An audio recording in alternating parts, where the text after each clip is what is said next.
everyone, and welcome to Electrified here at Explorium with me, Mark the Science Guy, as part of Science Week 2020. Things are a little different this year, and we've all learned new ways of doing things, new ways of thinking, and new ways of connecting. And that's how the best work is done. Letting go of old ways of thinking and looking forward with patience, perseverance, and positivity. These new skills and future-focused mindset is what's going to help us tackle new and existing issues around the world and make our lives and our world more advanced, safer, and ultimately a happier and healthier place. Electrified will explore the wonders of electricity and one of nature's most exciting phenomenon, lightning. I'm going to try and use my understanding of science to get hit in the face with 1,000,000 volts of electricity and live to tell the tale and enjoy the rest of Science Week. It'll look a little like this. Oh God, my cornea! Of course, every week is Science Week here, and every day is powered and controlled by science. Physical, chemical, biological, and processes we don't even fully understand yet. But if we understand the science, the better we can understand ourselves and the universe we live in. This is Electrified, and it's gonna blow your socks off. Or mine. Get ready, let's go.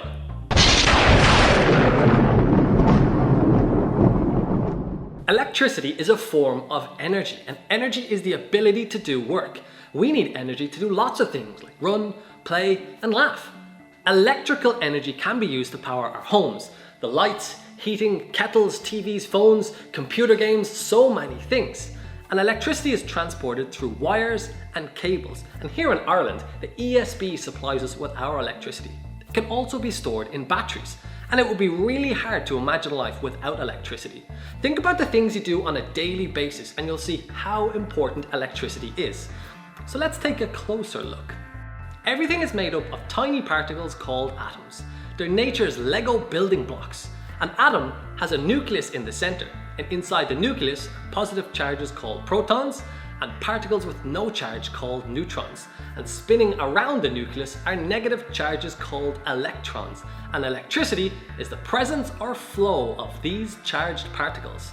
There are two main types of electricity: static electricity and current electricity. Static electricity occurs when electric charge builds up on an object. This can happen by rubbing certain things together. Now, how can we show this? Oh, Ali, come here. We're investigating static electricity and I need things to rub together. Give me your jumper.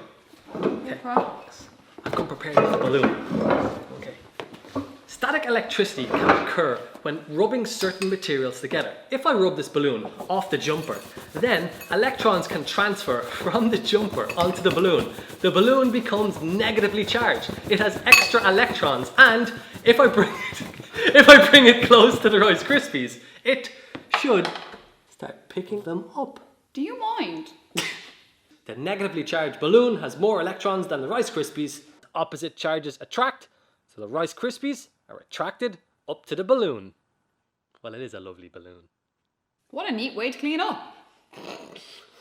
Such a naff line, isn't it? Yeah, it is, yeah. This is neat. Ali, that was pretty cool, but I've got another piece of equipment that's going to help us build up a huge amount of static electricity. This is a Van de Graaff generator, and it can build up huge amounts of static electricity. Inside the Van de Graaff, there are two materials rubbing off one another, and as we've seen, when certain materials rub off one another, they can transfer electrons to each other. Inside the Van de Graaff, all those electrons are transferred to the top and sit on that dome where they are static. They're trapped. They've got nowhere to go unless I give it a path to flow. Ali, how about we transfer all of this static electricity to you? We've seen what happens with a balloon, but instead of a balloon, let's use an alley. Why? It'd be fun. I'll mind your cereal, don't worry. Okay, I'm concerned about your cereal. Mind my Rice Krispies. They're nutritious and delicious. I'll mind your cereal. Okay. Ready? I suppose. Instead of a balloon, this time we have an alley. We are going to build up that static electricity onto alley, and let's take a close look at what happens. I think my hair is getting lifted just a little bit. All that static electricity is building up on Ali.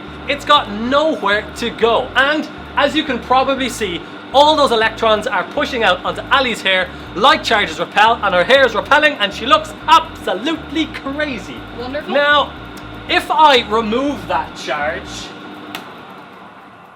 the charge will flow to the ground safely and Ali's hair should go back, sort of go back to normal. You need a little L'Oreal type thing. A little L'Oreal type thing going on. Thank you. Very cool. So I gave all those electrons a path to flow that time. They were static. You looked pretty funky, I must say. Thank you. Funky Very is a funky. better word. It's a better Funky's word. in as well. Yeah. It's a season of funky. Funky for 2020. Funky for 2020. So I gave all those electrons a path to flow. And that brings us to our next form of electricity, which is the flow of electrons or current electricity. Mark, I have to say I'm pretty happy I didn't end up with one of those little mini lightning bolts in my face. Well, maybe next time. So, well, lightning in nature builds up in clouds during thunderstorms, and it's all those electrons stored up in the clouds as static electricity until they're given a path to flow through, and then Bam! they flow to the earth as current electricity. Okay, all right. Now, Mark, I do think it's only fair that you take your turn and you take part in one of these electricity experiments. What? Would you come on? Woo! Woo! Okay, Mark, the time has come for you to be part of an electric circuit. I'm going to be part of an electric circuit. Yes, I thought that much was very clear. Do go on. By now. Okay, so we're going to talk about current electricity here. So current electricity is the flow of electrons. And for electricity to flow, it has to go through a path or a circuit. So we're going to become part of that circuit. What are you doing? Pay attention! So inside this stick we've got a battery, we've got some lights, some wires and a buzzer. But it's not working because the circuit is incomplete. The electricity does not have a path to flow along. So if you grab the other end of the stick there, wonderful. Okay, so when we join our fingers together, the electricity is going to flow from the battery, through the wires, through the buzzer, through the wires, to the lights, through you, through me, back to the battery, and then the electricity should all flow together. Let's do it. Okay, you ready? Uh-huh. Okay. All right. Engaging. Woo! So right now, there's electricity flowing through our bodies. I can't feel a thing. It's Can't happening. feel a thing. Okay, so right now our fingers are acting like a switch, like the light switch you'd have at home.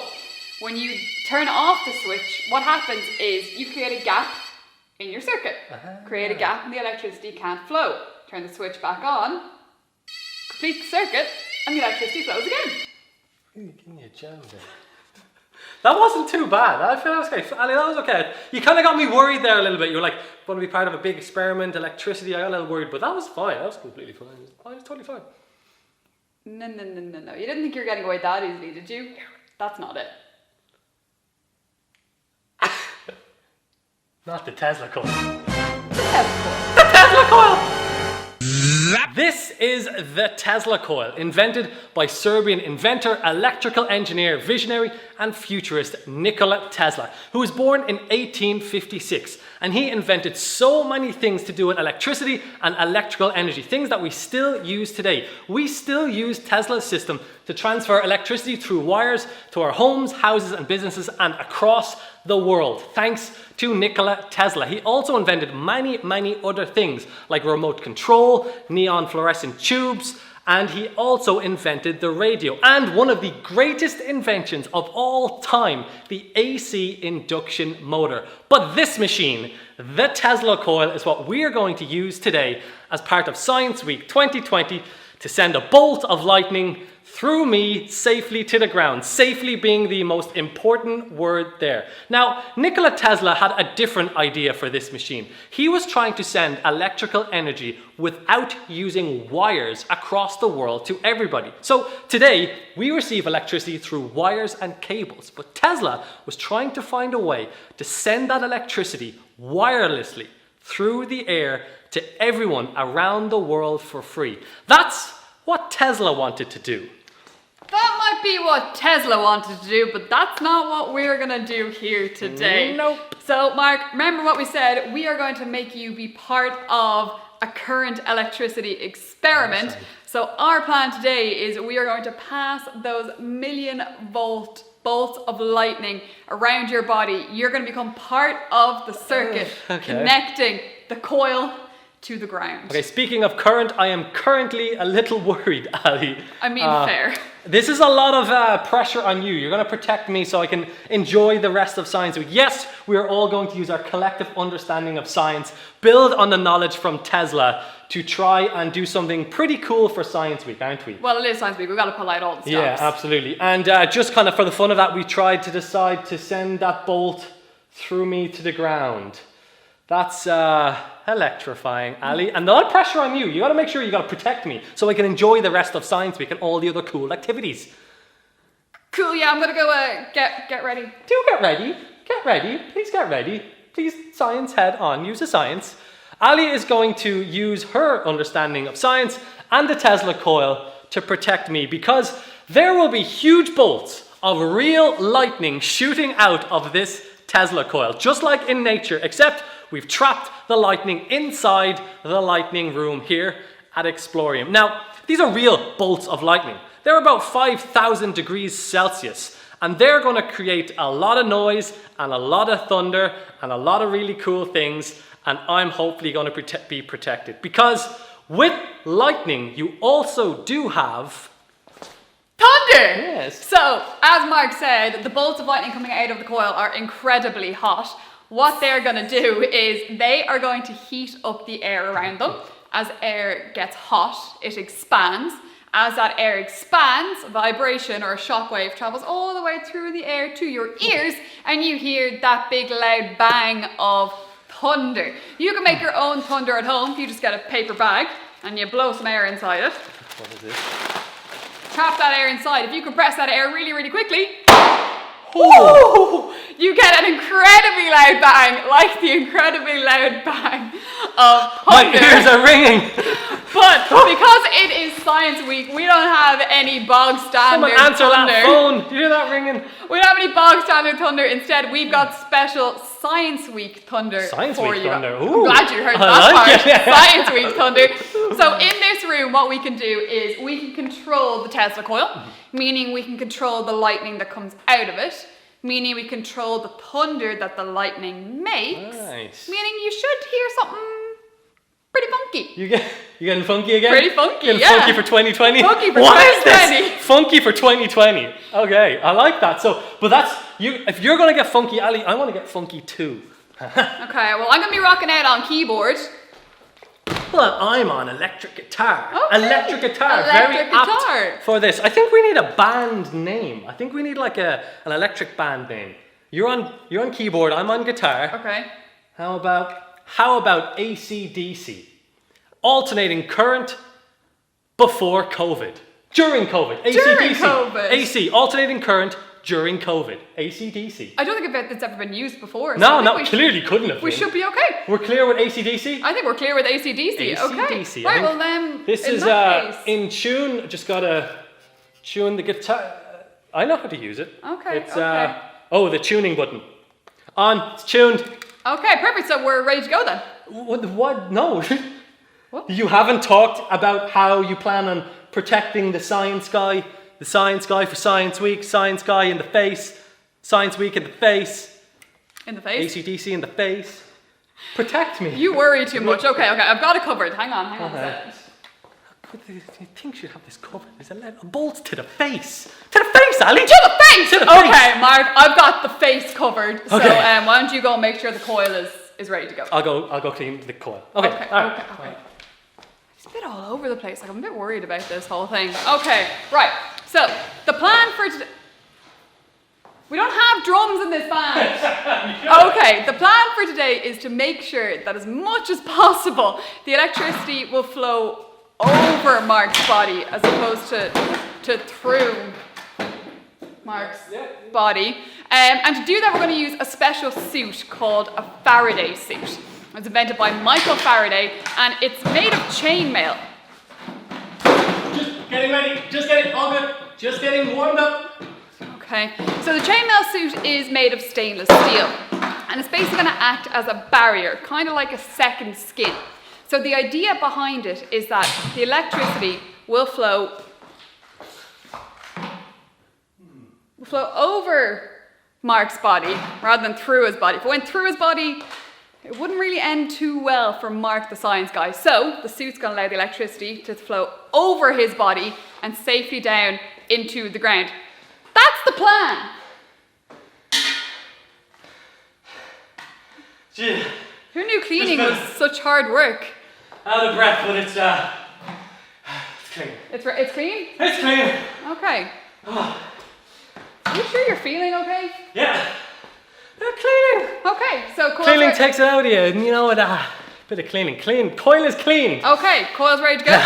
Okay. You ready to go? I'm ready to go. Okay. Yeah. Well, let's get you suited. Let's get you suited and booted. Dust everywhere. Okay, Mark, I want you to take a seat right Alright. here for me. Okay.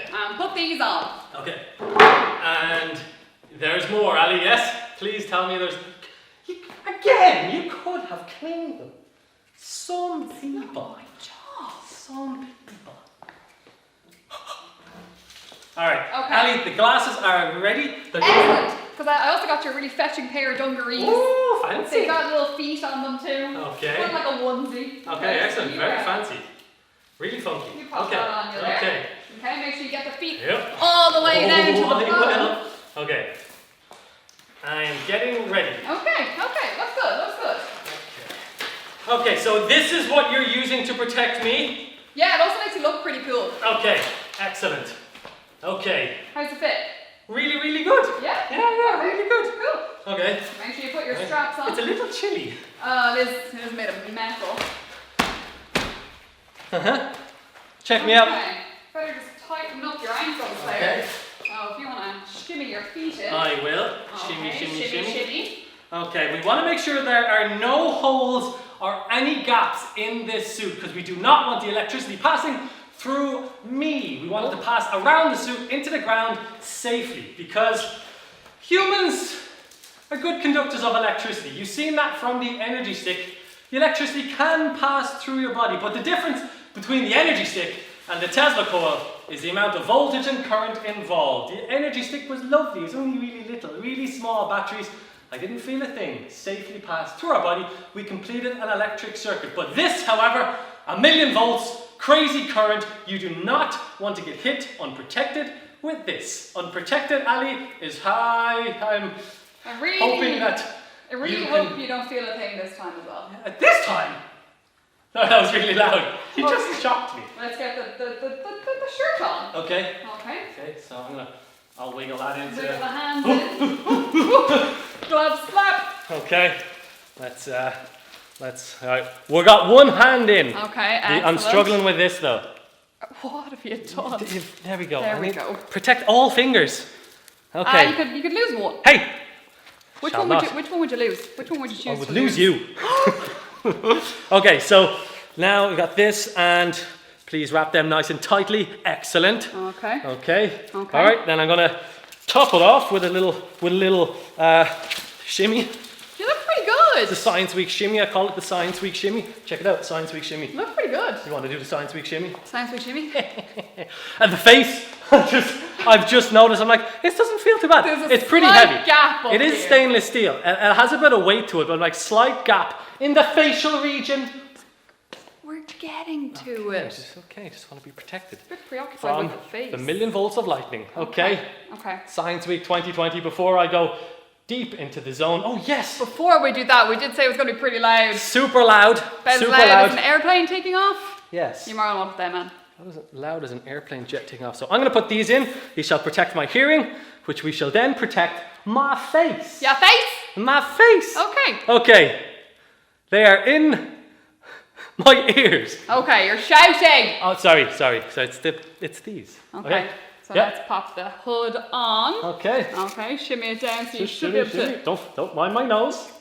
Okay. Okay. Now Okay. we're going to tuck it all in and make sure, like we said, there are no gaps. Excellent. Now, Science Week 2020. This is where we're going to do our death-defying, electrifying stunt where I will try to become the master of lightning by sending 1,000,000 volts of electricity around my body safely to the ground. Now, you must remember that we are trained scientists and trained professionals. Yep. Do not mess with electricity at home. It can be very, very dangerous. And we are just using our understanding of science and technology, building on Nikola Tesla's Tesla Coil, his lightning machine, to do some awesome stuff for you guys for Science Week 2020. Because it's Science Week's 25th year this year, and we wanted to mark it with a very special occasion. So the Science Week team and everyone around there has done their best to do this new blended and digital format.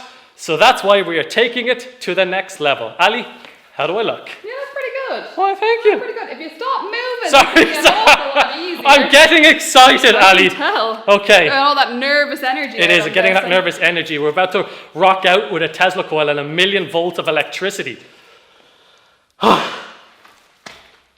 You ready? Yes, get into the shot. Are you ready? I'm ready. Okay. Okay, are you ready? Godspeed.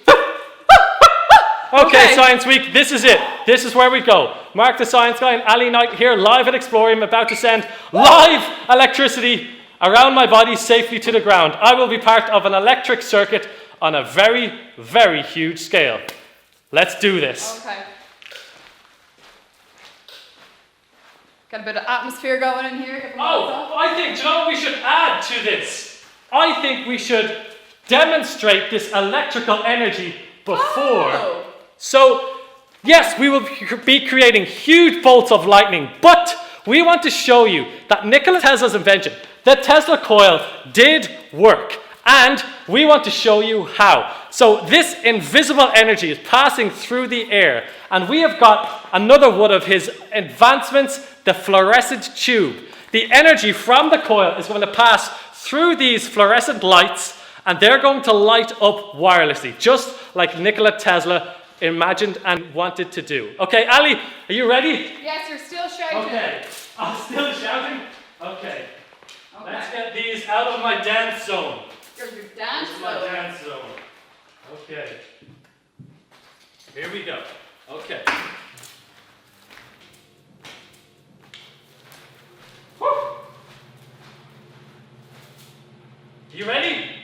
Almost. I am ready. I'm going to get into position. Okay. Okay. Mark, you ready? Science Week 2020. Are you ready? Are you ready? Let's do it. Let's go.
DC's debut show. I am out of breath. Nice keyboard playing. You really got a lot of them right to the face, didn't you? I got so many. I'm gonna have all my eyelashes there. Yeah, the goggles protected them. Count them. 1, 2, 3. What about my nose hairs? I think they're all gone. I can smell them. Somehow I think there's more. I can... There's more! This is a remedy for hair loss! Oh! Good guitar playing! Didn't think Why, you had thank you! it. Yeah, I'm completely out of breath. That was pretty epic though, I gotta say. That was pretty fun. I gotta judge you pretty harshly. Why? Did you floss under the Tesla? Of course I flossed. It just came to me in that moment of inspiration. I was like, hey, let's floss while getting hit with 1,000,000 volts of electricity. I could have went further. It's a cool one. You're lucky. What do you mean you could have gone I could have further? went complete dirty dancing on this whole thing. I wasn't coming in to get lifted. No. Not a chance. We've only got one suit. Ali, thank you for not making a Mark toasty. Oh, well, like, I mean, we can't thank me, but we really got to thank Michael Faraday for saving you on that one. Thank you to Michael Faraday, Nikola Tesla, and it's due to the fact that we understand and believe in the science that we are able to do awesome stunts like this. Because the theme of Science Week is choosing our future. And just like Nikola Tesla, he was trying to create the future, use understandings of science, and further our advancement and knowledge to improve the world around us. What a guy. What a guy. So for Science Week, I really put a lot into that performance, you know? It's like the debut performance. You feel you gotta do, you gotta be a good one. It's gotta be a good one. Booked for some major festivals Yes, next year? if there's anyone looking there for an electric rock band, yeah, pretty suitable not to have audiences for this one though. Yeah. That kind of Virtually is good. Virtually. So guys, thanks to everyone in the Science Week team. Thanks for everyone who's taking part in Science Week. There's some awesome shows that you can check out. But from us, live here at Exploring with Mark the Science Guy and Ali Knight, we thank you so much. I hope you enjoyed our Electrified show and have a fantastic Science Week. See ya. Don't leave me hanging. I thought you were also doing that. See you Science Week! Bye!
Boys and girls, welcome to Science Week 2020.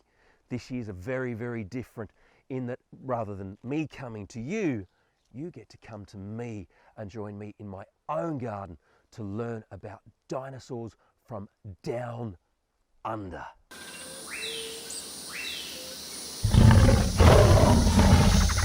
Boys and girls, we're in the Midlands of Ireland in my own garden. But obviously, with a funny voice like mine, I didn't grow up here in Ireland. I grew up in Australia. So today, we're going to take a trip back in time to my own back garden from Australia, but with a twist. It's from 100 million years ago, when rather than kangaroos and koalas, Australia had some very unique dinosaurs. Speaking of things from Australia, I want to show you this. This is a bone from a large flightless bird from Australia called an emu. Now, emus and other large flightless birds, if we look very closely, seem to have a very strong resemblance to dinosaurs. And we believe that modern day birds may have evolved from theropod dinosaurs. So many of them may have been covered with feathers to act as a down to keep them warm in colder climates, and maybe as a way to have very bright colours to attract a mate. Now, boys and girls, we know there were dinosaurs because we find fossils. Fossils are not always of dinosaurs. In fact, 90% of the fossils we tend to find are of marine creatures. But we also find fossils of leaves. We find fossilized footprints like this replica here. Sometimes we find teeth. Now, this is actually a replica. This isn't a real fossil. This is a tooth of a marine reptile from Australia called Kronosaurus queenslandicus. Imagine having a tooth like that. We also find little creatures like this is a real fossil. This is a little creature called a trilobite, which is a kind of arthropod. And this one, this is an ammonite. Ammonites, some of them could actually get to the size of tractor tires, and they're a marine creature as well. Keep tuned for this video to see how fossils are formed from a video from the Natural History Museum. Millions of years ago, this dinosaur was going about his normal daily life.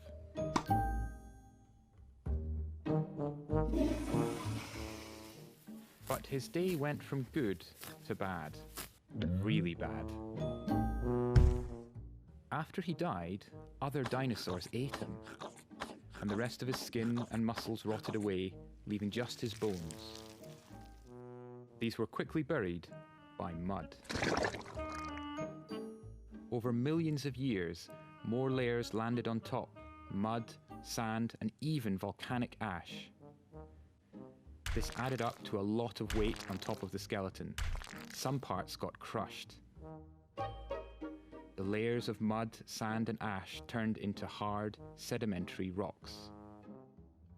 While this was happening, water seeped into the bones. It left behind minerals, turning the bones to stone and creating a fossil. Earth changed a lot over millions of years. Rocks that were once deep underground rose to the surface, a process called uplift. Very slowly, wind, water, and ice wore away the rock. Eventually, bits of the fossil skeleton were exposed and became visible on the surface. Fossils are constantly getting eroded out of rock. Most are lost. But if we're lucky, someone will find one. Yippee! Nearly all of the fossils we find, around 99%, are from marine animals, such as shellfish and sharks. This is because they lived in the sea, where sand or mud could bury their remains quickly after they died. But dinosaurs live on land, so how do they get buried so quickly? Most dinosaur fossils we find belong to animals that were living near to a lake or a river. They died, and a short while later the area flooded, covering their remains in mud and silt. Occasionally, something more dramatic happened. In one example, two dinosaurs, Protoceratops and Velociraptor, were fighting in the desert. They were mid-battle when, suddenly, a sand dune collapsed on top of them. Their fossils show them frozen in their fighting poses.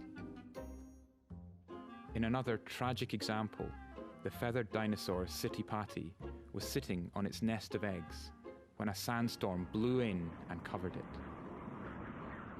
Fossils like this, from animals that were alive when they were buried, are really rare. It's not just bones that turn into fossils. Dinosaurs can also leave behind footprints and impressions of skin and feathers. So next time you're near some sandstone or mudstone, think of what fossils could be hiding, just waiting to be discovered.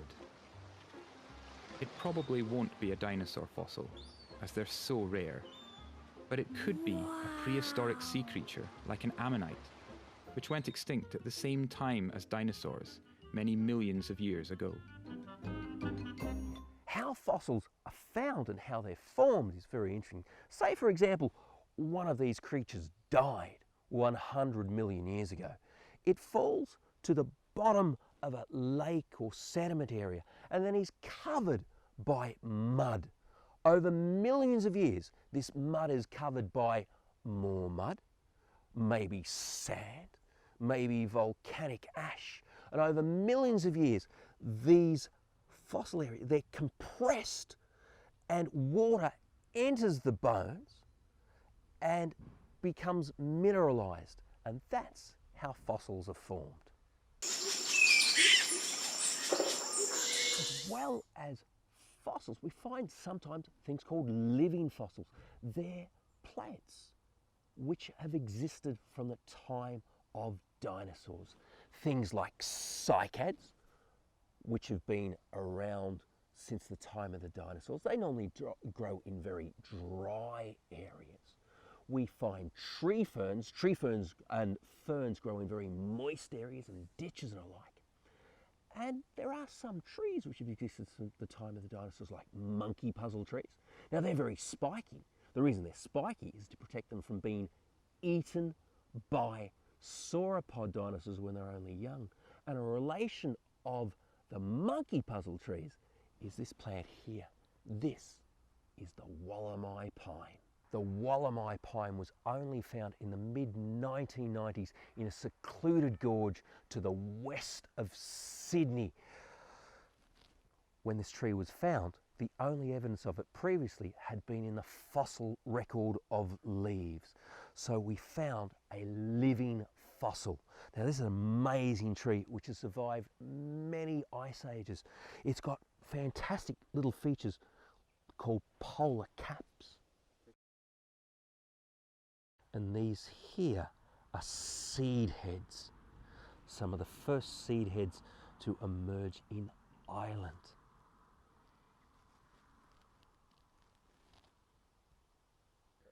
Now, I've already had some seeds this year from my first seed cone. Now these have been in the fridge for 2 weeks now. I'm going to place them on top of my compost and then cover them with some fine compost. And hopefully we'll have some more baby Walamai pines.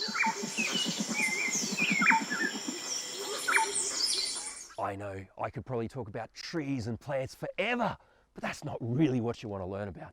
You want to be learning about dinosaurs. So we're going to go back in time to a place called Dinosaur Cove, which is out in Western Victoria, where I grew up. And during the 1980s and 90s, there are a series of digs in Dinosaur Cove, mining into the cliff faces, looking for things even more valuable than gold. Fossils of very unique little dinosaurs which lived below the Antarctic Circle 100 million years ago.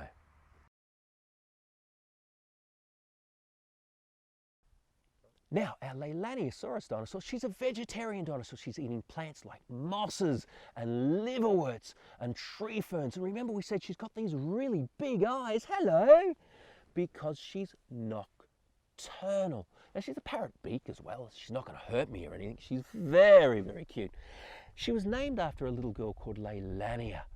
That makes her only one of 2 dinosaur species in the whole world to have a feminine gender name. So girls, you should get Dad to find your dinosaur, so you could have another dinosaur named after a girl.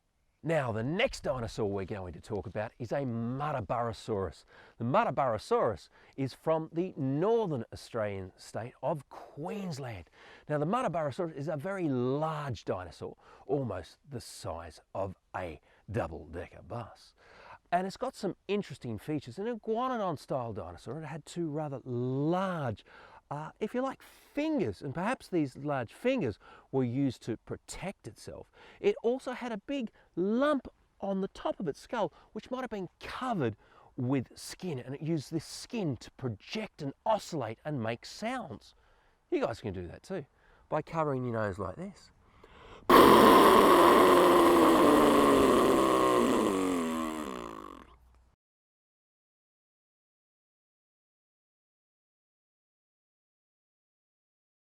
Now, boys and girls, this is baby Mataborosaurus. Obviously, I wouldn't have been able to fit a mummy Mataborosaurus in today. So this wee little baby would have only just hatched from its egg, and it's very hungry. Now, what mummy Mataborosaurus would do, because this little baby's still got no teeth, is she'd get leaves like this, and she'd chew them up in her mouth, and then she'd regurgitate them like this.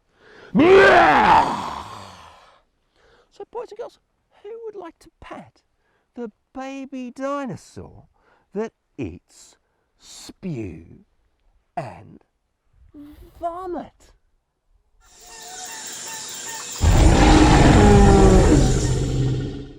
Mataborosaurus was a large iguanodon-style dinosaur, but out in Western Australia, in an area called the Broome Trackways, we've found footprints of even larger dinosaurs. These dinosaurs were called titanosaurs, and they left footprints which were some 4 meters in diameter. That's the size of my Jurassic geodome. Another one of these titanosaurs was found in a place called Winton in North Queensland. It was called a Diamantinosaurus. But in the same dig pit as this sauropod dinosaur was also a theropod. So 2 for the price of 1.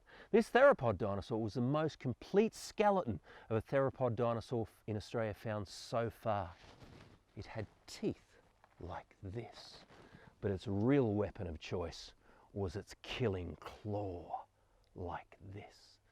This dinosaur, though, was probably too small to attack a sauropod dinosaur, so perhaps it found the sauropod dinosaur stuck in the mud and thought it'd get a free lunch. There is no such thing as a free lunch. That dinosaur got stuck too.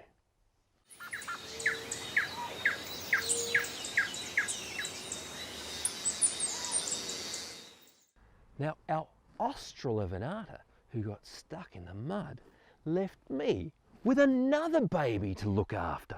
This is baby Banjo. And unlike baby Mataborosaurus, this is a nasty dinosaur.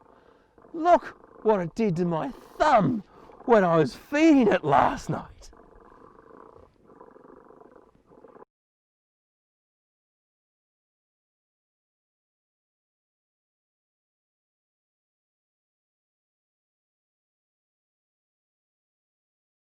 The Lark Quarry fossilised dinosaur trackways in North Queensland, Australia, are evidence of a life and death drama that played out some 95 million years ago. If we could travel back in time to the morning before the drama unfolds, you'd be standing on a muddy spit jutting into a stream-filled lake. A large, 2-legged ornithopod dinosaur, possibly about the size of a Mataborosaurus, had come down to the edge of the water to drink, leaving his prints in the mud. Later that day, herds of 2 small-legged dinosaurs had come to drink at the lake. One might well be the size of our Leilani dinosaur, and one is a small little meat-eating dinosaur. There are at least 150 dinosaurs of these 2 different kinds, and they're unaware that a huge meat-eating theropod is heading their way. A lookout in the herd notices the approaching theropod and cries out in alarm. The large theropod turns and charges, razor-fanged jaws agape.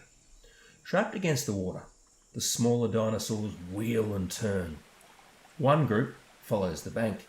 The other escapes across the mudflat, crossing the tracks left earlier by the stalking theropod. In the confusion, one small ornithopod dinosaur stumbles. The marauding theropod is upon it, jaws clamping down on the terrified creature. In the days that follow, runoff from heavy rains gradually fill the surrounding streams. The lake waters rise, and a fresh layer of silt covers the mudflat where the stampede occurred, preserving the footprints for eons to come.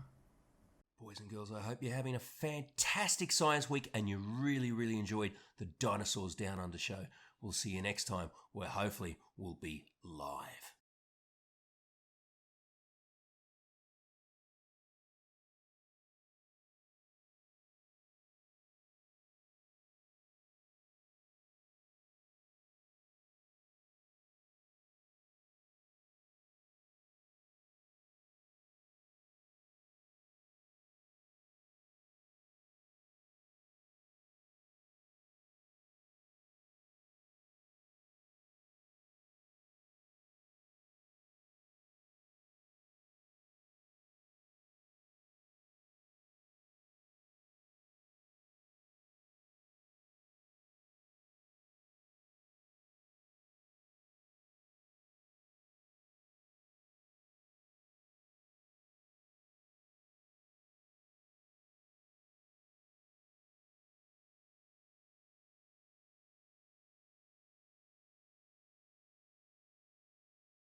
Hi, I'm Ginny Smith from Braintastic Science, and I'm so excited to be joining you virtually as part of Science Week Ireland. This year's theme is Choosing Our Future.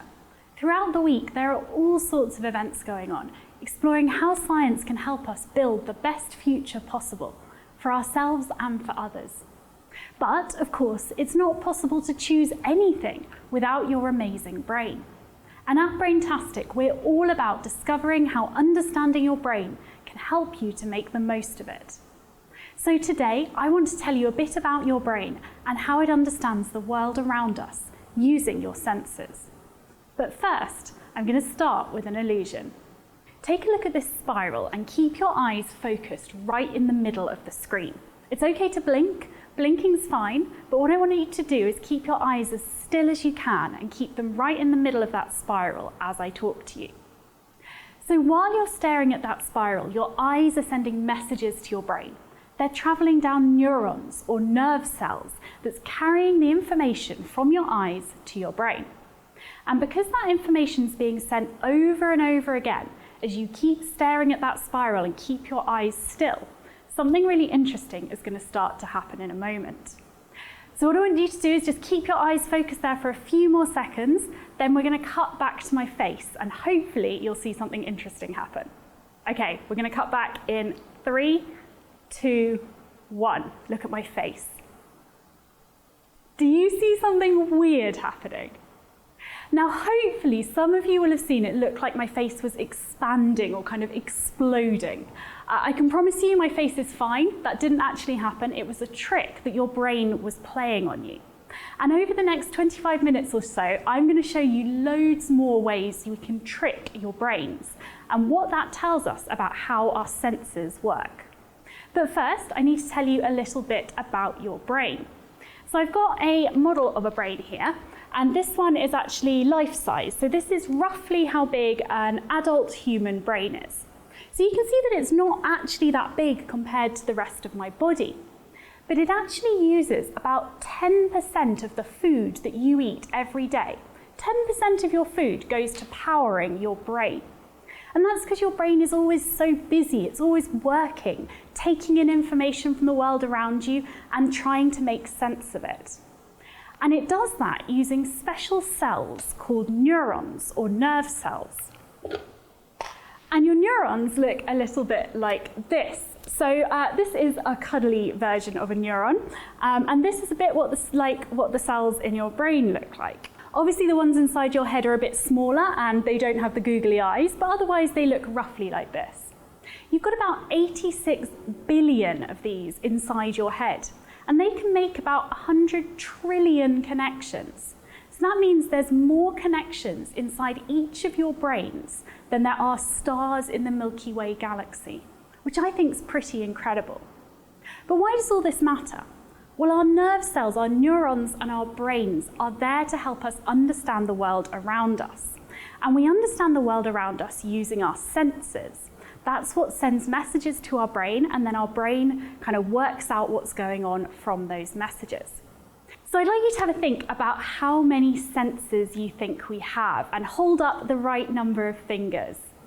Okay, I hope everyone's doing that. Unfortunately, I can't see what you're holding up, but I'm going to take a guess that lots of you have got 5 fingers up like that. And if you do, well done. I'm going to say that you're kind of right, because that is what we're taught in school, that we have 5 senses. And you can definitely argue that we have 5 main senses. So those are vision, smell, taste, hearing, and touch, the 5 main senses.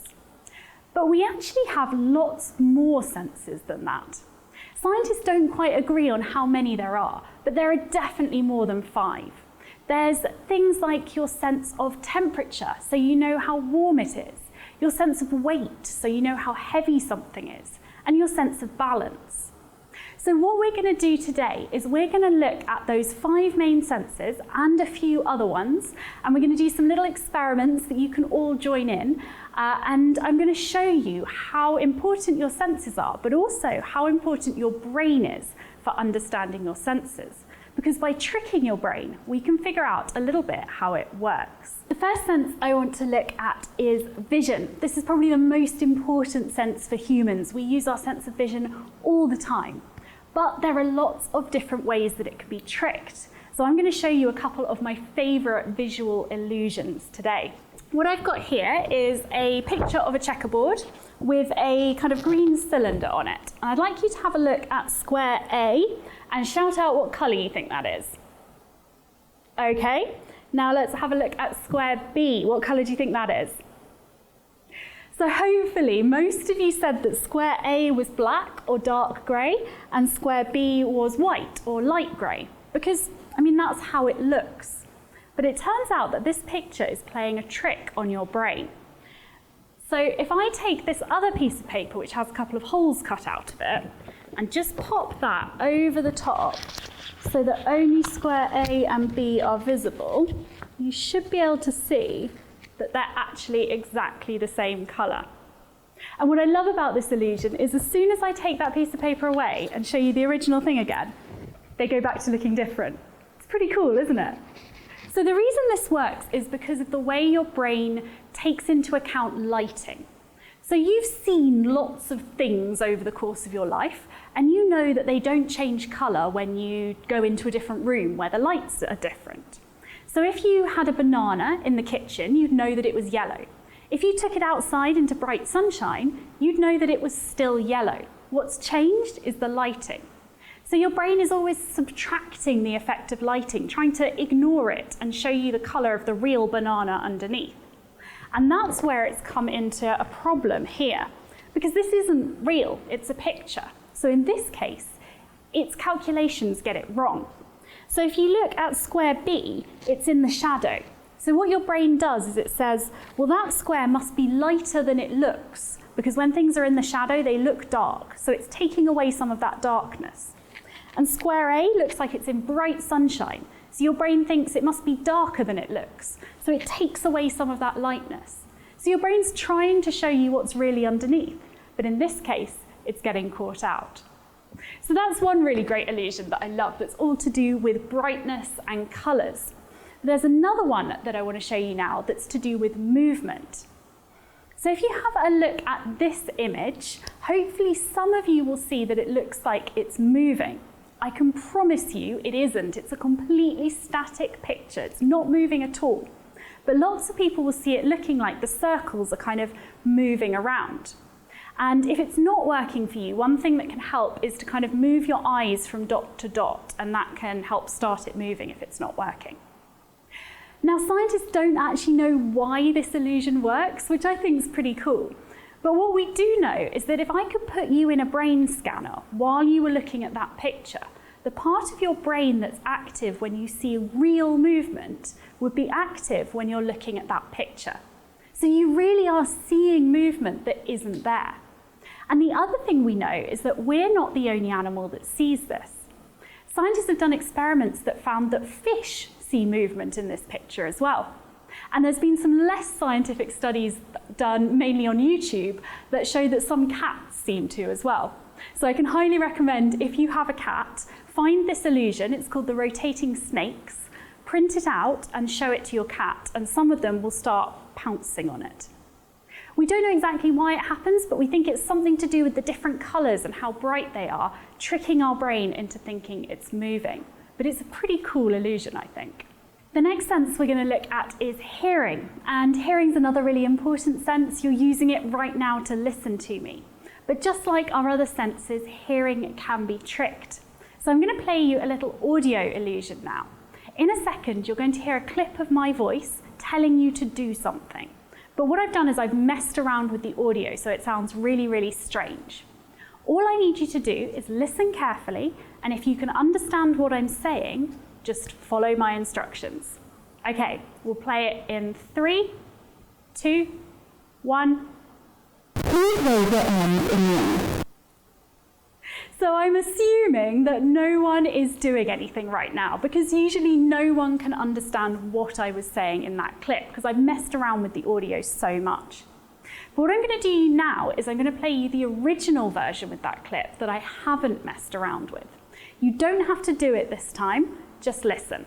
Okay, we'll play it in 3, 2, 1. Please wave your arms in the air. Okay, now you've heard that clip, I'm going to go back and play you the messed around with one again. And hopefully, this time, you'll be able to understand it. So if you can, follow the instructions. Okay, this is the same clip you heard the first time. We'll play it in 3, 2, 1. Please wave your arms in the air. Are you doing it? Hopefully there are lots of you waving your arms in the air. It's pretty amazing, isn't it, that clip that just sounded like random noise to start with, once you know what I'm saying, suddenly your brain can make sense of it. And this is something your brain is doing all the time. It's always using your expectations, using what you already know to help you make sense of the world. So if you're in a noisy restaurant, for example, you can tune in to the person across from you, and your brain is actually guessing what they're going to say, and that makes it easier for you to understand them. And that's what's happening here. Once your brain knows what it's trying to hear, what before just sounded like random noise, suddenly makes all sorts of sense, and you can understand what I'm saying completely. Now we're going to look at your sense of touch.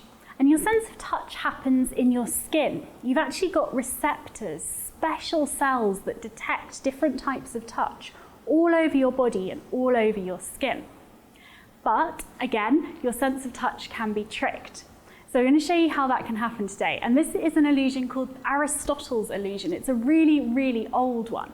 And to try it out, all you need is a pen or a pencil. So if you can grab a pen or a pencil, something with a little bit of a pointy tip is ideal, or you can use the other end of a pen so you don't write on your hand. So once you've got that, what I need you to do is just cross your fingers, cross them nice and firmly. Then you're going to take the pen or pencil and you're going to just put the point in between your fingers and just move it backwards and forwards.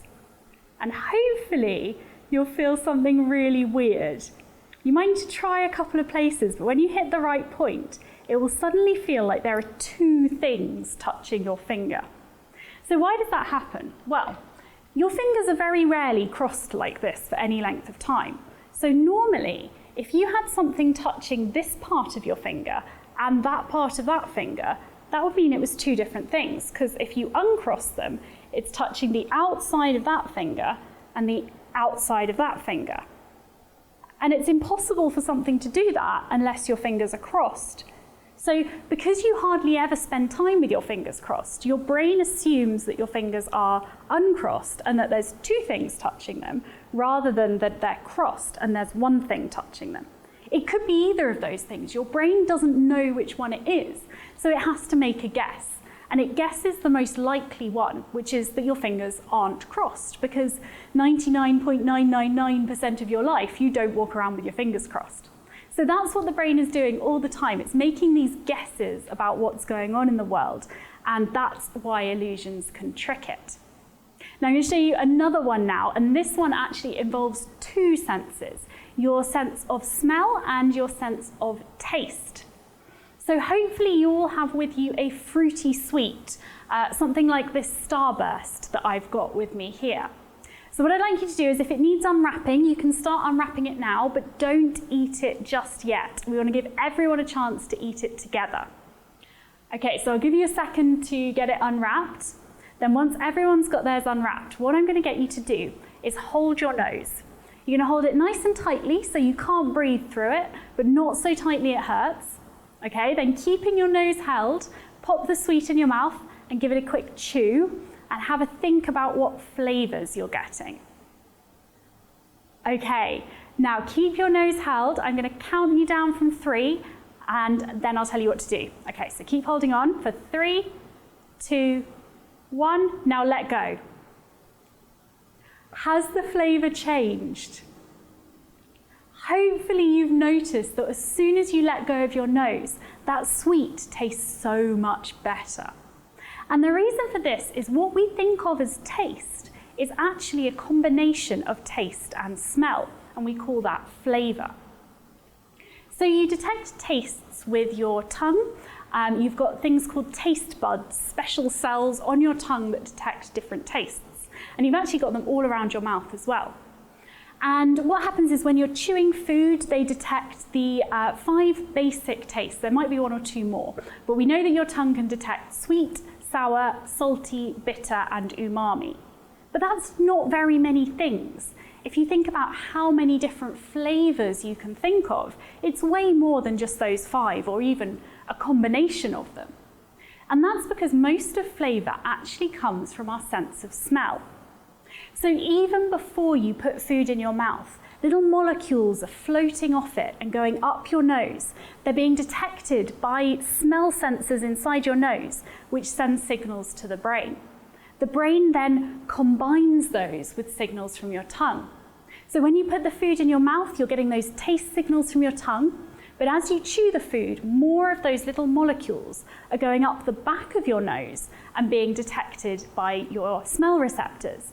And those signals are going to the brain, being combined, and that's what gives you the lovely fruity flavour of your sweet. So hopefully you noticed when you were holding your nose, you maybe got some sweetness and perhaps some sourness, depending on what flavour of sweet you were eating. But you won't have got those complicated fruity notes. Those will only have come through when you let go of your nose. And it's the same reason that food tastes really rubbish when you've got a cold. So if you've ever had a really bad cold where your nose is really blocked up, have you noticed that food just doesn't taste very good? Well, that's because you're only using your sense of taste on your tongue. You can't get any information to your smell receptors if your nose is all blocked off. So that's why your food doesn't taste so good. So when we talk about the taste of food, we're actually talking about its taste and its smell combining in the brain to give us our sense of flavour. Now we've looked at the 5 basic senses, we're going to take a look at some more that you might not have thought about at the beginning. So the first one of these is our sense of balance. And that's something we use all the time to make sure that we're standing up or sitting up straight, we're not falling over, that we can walk, that we can move and dance. So even though it's not one of the 5 main ones, it's still really important. And you may be surprised to know that your sense of balance actually lives inside your ears. So as well as all the stuff that helps you with hearing inside your ears, you've got these 3 little tubes that are filled with liquid. And when you move your head, that liquid sloshes around and sends signals to the brain, telling your brain about how you're moving. And that helps you balance. But this isn't the only thing our brain uses to balance, because our brain is always combining information to help us with all our senses and with understanding the world. So I'm going to show you that by doing a little experiment with you. So what I'd like everyone to do is, if you'd like to take part and you're able to, could you please stand up for me? And just have a look around you and make sure there's nothing right in front of you. Tuck your chair under if it's in the way. Just make sure you've got a little bit of space. Now what I'd like you to do next is stand on one leg. You can't see, but I'm doing it as well with you. Okay, hopefully you're wobbling a little bit, but not too much. Now what I'd like you to do, and if you feel like you're going to fall over, please just put your foot down, don't actually fall over. But while standing on one leg, I'd like you to close your eyes. It suddenly becomes a lot harder, doesn't it?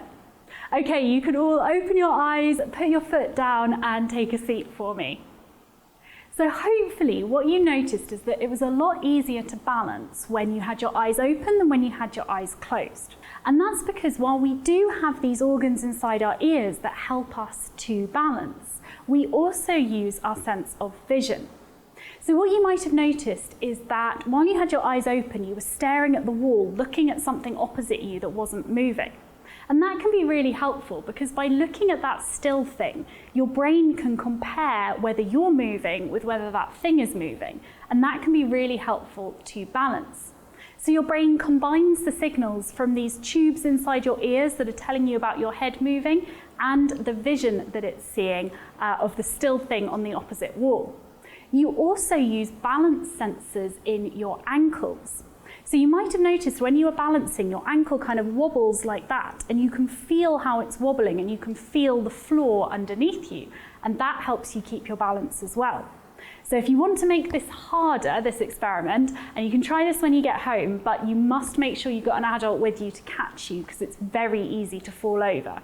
All you have to do is find a cushion, pop that on the floor or a pillow and stand on that, then stand on one leg and then close your eyes. And you'll find it's really, really difficult to balance when you can't use your sense of feeling the floor, you can't use your eyes, and you're entirely relying on your balance organs in your inner ears.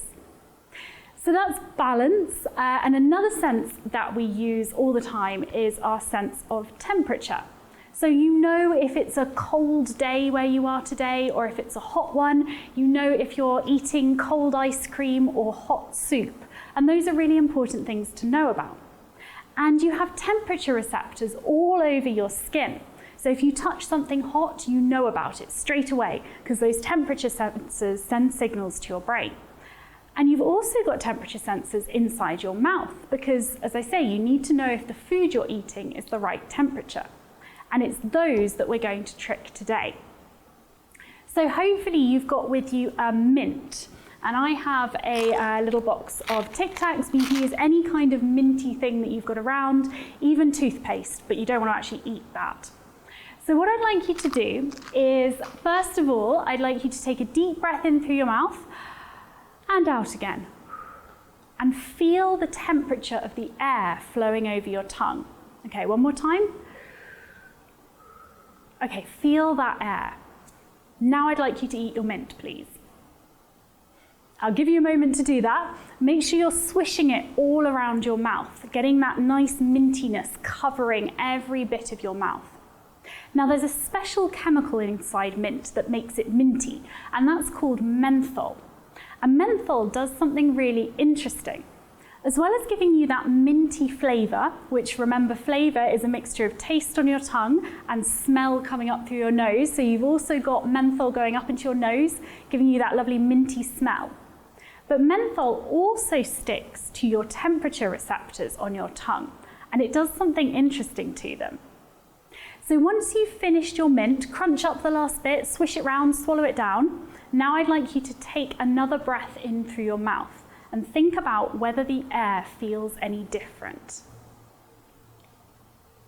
So hopefully lots of you are finding that now you've eaten your mint, the air feels colder. And that's because menthol in those mints binds to your cold receptors on your tongue. It sticks to them and it makes it easier for them to be activated and send their messages to the brain. So now the air that before felt fairly warm is activating your cold receptors on your tongue and telling your brain that there's something cold on your tongue. So your brain thinks that the air is colder than it actually is. And has anyone ever eaten something really spicy with loads of chili in it, way too much chili for them? Yeah, do you remember what it feels like? It feels a bit like your tongue's on fire. And that's because chili has a chemical in it called capsaicin. And that sort of does the opposite to mint. So rather than sticking to your cold receptors, it sticks to your hot receptors. So your brain's getting loads of signals that you're eating something that's really hot in temperature. But capsaicin also does something else, because as well as detecting taste and temperature, there are also detectors for pain on your tongue. And that's really important because if you accidentally bit your tongue while you were eating something, you need to know about it. So you stop doing it and don't accidentally eat your tongue because that would be horrible. But what capsaicin does is it also activates those pain receptors. So your brain's getting all these signals that your tongue is both really hot in temperature and in pain. And normally if something is hot and in pain, it's because you're being burnt. You've taken a sip of hot tea and it's burnt your tongue. Capsaicin doesn't actually damage your tongue in the same way that burning it with hot drinks does, but your brain thinks the same thing is happening, and that's why it feels the same kind of pain. It really does, your brain really does think that your tongue is on fire. So the last sense that we're going to look at is one that you probably haven't heard of, and it's got a really long name. It's called Proprioception. But all it means is that you know where your arms and legs are all the time. Now that sounds like a bit of a weird thing to say, but it's true. Even with your eyes closed or in the dark, you know that your arms and legs and body belong to you, and you know where they are in space. So think about what sense you're using to do that. You're not using your sense of touch if your arms aren't touching anything. So unless you have a weird ability to hear where your hands are, you must have another sense, and that is proprioception. So to prove that to you, we're going to do a little experiment. And all you need for this is a piece of paper, and I'd like you to draw a big X in the middle of it. Okay?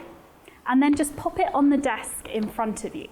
Now what I'd like you to do is hold your left hand up, and then hold your right hand up, and then put your right finger up. Okay, so what we're going to do, not just yet, in a second, is I'm going to ask you to keep your left hand still, and then just touch the first finger of your right hand to it, like that. And then you're going to touch the center of the cross that's on the desk in front of you. But it would be far too easy if I let you do that using all your senses. So what I'm going to do first is go back to the position. There we go. Okay, and now close your eyes.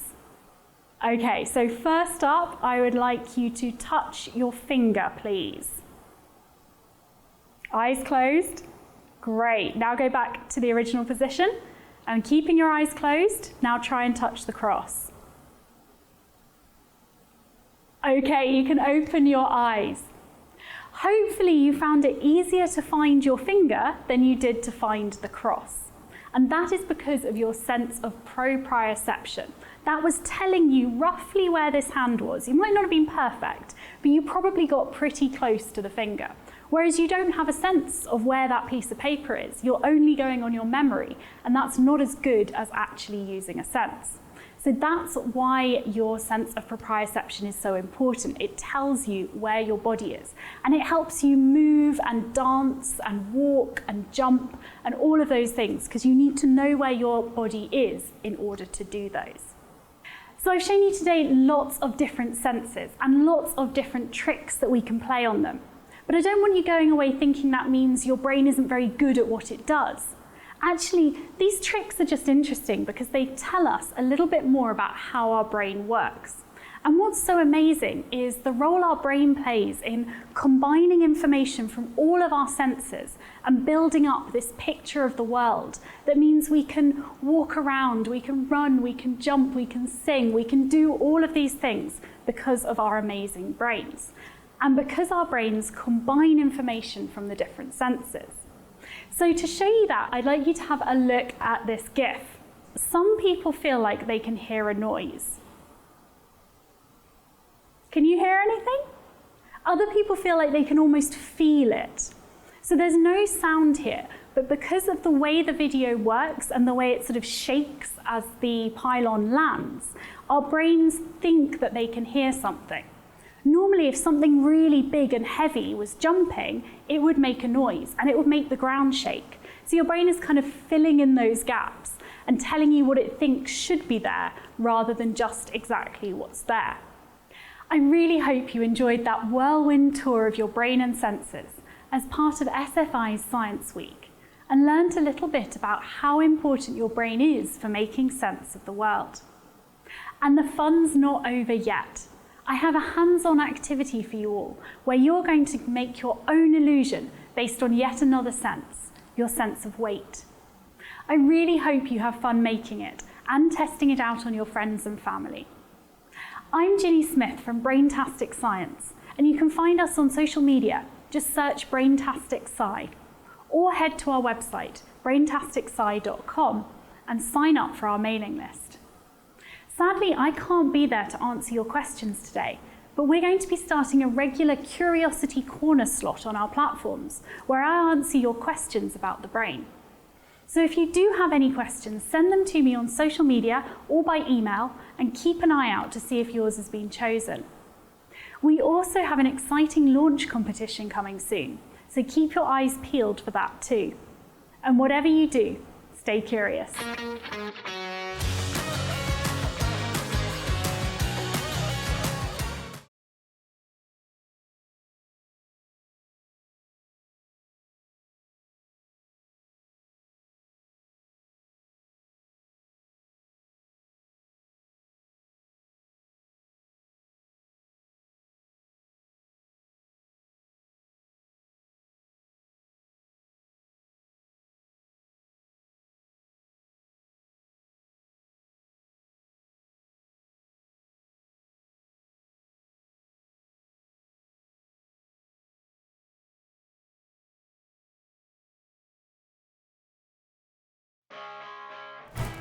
Hello and welcome to Science Week. I'm Louise.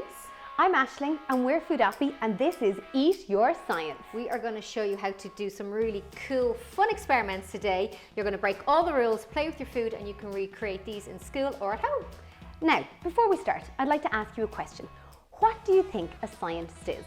A lot of times we think it's somebody who spent years in college, they own lots of white coats, and they spent all day in a lab with test tubes and computers. But actually, a scientist is somebody who's curious about the world. They ask questions, they predict, they analyze things, and then they find the answers to the questions they've been asking. I think all of you are scientists, and we're going to prove that today. So we're going to start off with a question. We need to eat food every single day to stay alive. Yep. Some foods we like, and some foods we think are slightly disgusting. Why is it that you might like a food and I might think it's quite horrible to eat? Well, eating is multisensory. We use all of our senses. So we use our eyes, we use our hands, we use our nose, we use our mouth. What would happen if we took away one of your senses, or maybe two of your senses? Would you, or would I know what food we're eating? Well, to put that to the test and to test this hypothesis, we are going to play a little game. Oh, I love games. It is called What's on the Spoon? I am going to give Aisling's taste buds a real workout and test her taste of smell and perception. But to make this game a little bit more fun, I thought it would be really cruel to give her lots of food she doesn't like. So Aisling said that she loves chocolate and strawberries, so I decided to give her a little bit of a treat and have these in the game. She also said that she hates olives and cold sweet corn. And guess what? She is going to taste those. Now, we do eat with all of our senses. So if Aisling tasted the strawberry in its whole form, there's a good chance she'd be able to tell what she was eating by the actual texture. To make this game a little bit more fair, I have decided to make the strawberries into a puree. So not only will she not be able to see or smell what she's eating, she won't be able to tell the texture. So I am going to make sure she doesn't cheat. So I'm going to cover over these foods and her puree foods. And to make the game more fair, we are going to blindfold her and make her hold her nose, but we won't tell her that yet. Forgot to mention one tiny rule. We need to get rid of some of your senses. So I've got a nose clip there and you need to pop that on your nose. Okay. Now, the nose clip is going to take away one of Aisling's senses, her sense of smell. Oh, tight. Just so we know she's not cheating, would you count to 5? 1, 2, 3, 4, 5. I sound like I've got a terrible cold. And that's how we know she's not cheating. So this needs to be really tight. If you didn't have a nose clip, you could actually just hold it, pinch it like that, and I would sound the same as you and have a very bad cold. So that's good. Need to take another one of your senses away. Eyes. You've got a little eye mask there, so pop that on so you cannot see the colour of the food. Make sure that's nice and tight, Ash, just so that doesn't slip down. Okay, are you ready? I'm ready. I'm ready. So right in front of you, you can take off the cloth. Okay. You can just take that off. Yeah, you can just drop it to the ground. Okay. And you can feel your way to the first spoon is on. Yeah. Okay. I feel nervous. You should feel nervous, but it's okay because you're a super duper taster. In it goes. Okay, spoon in, spoon up. Now I'm just going to show everyone watching what food Aisling has picked up and what she's about to taste. I feel so nervous right now. Is it food hell or is it food heaven for Ash? I can't see. I can't smell. Oh, I can smell these. I can't say. Okay. I feel lumpy. I feel cold. Yeah. It kind of tastes a little salty. But I don't know what it is. Would you be able to guess if it's a food you like or dislike? I have no clue. I can't taste any flavor. So for this experiment to work, you can take off your nose clip now and tell me if you can guess what you're eating. Yeah! It's olives! Correct, it's olives, yes. 1 point for Aisling. Oh, can I have water, please? So the reason Aisling could not taste the olives is because we have taken away one of the senses, which is blocked off her nose. So the only thing that you could taste was salty. Our tongues taste 5 main tastes, which is sweet, sour, salty, bitter, and umami. So that's why you would have tasted the saltiness, but you wouldn't have actually got the full aroma, which is the olives. That gives it the flavor. I thought we were friends. Maybe not after this game. Okay, very good. And I am going to get you to put it in your mouth. Oh, I'm so I'll nervous. give you one clue. I'll give you one clue. Open wide and see what's inside. Okay, tell me what you're feeling, tasting, the sensation. It's sticky. Okay. It's smooth.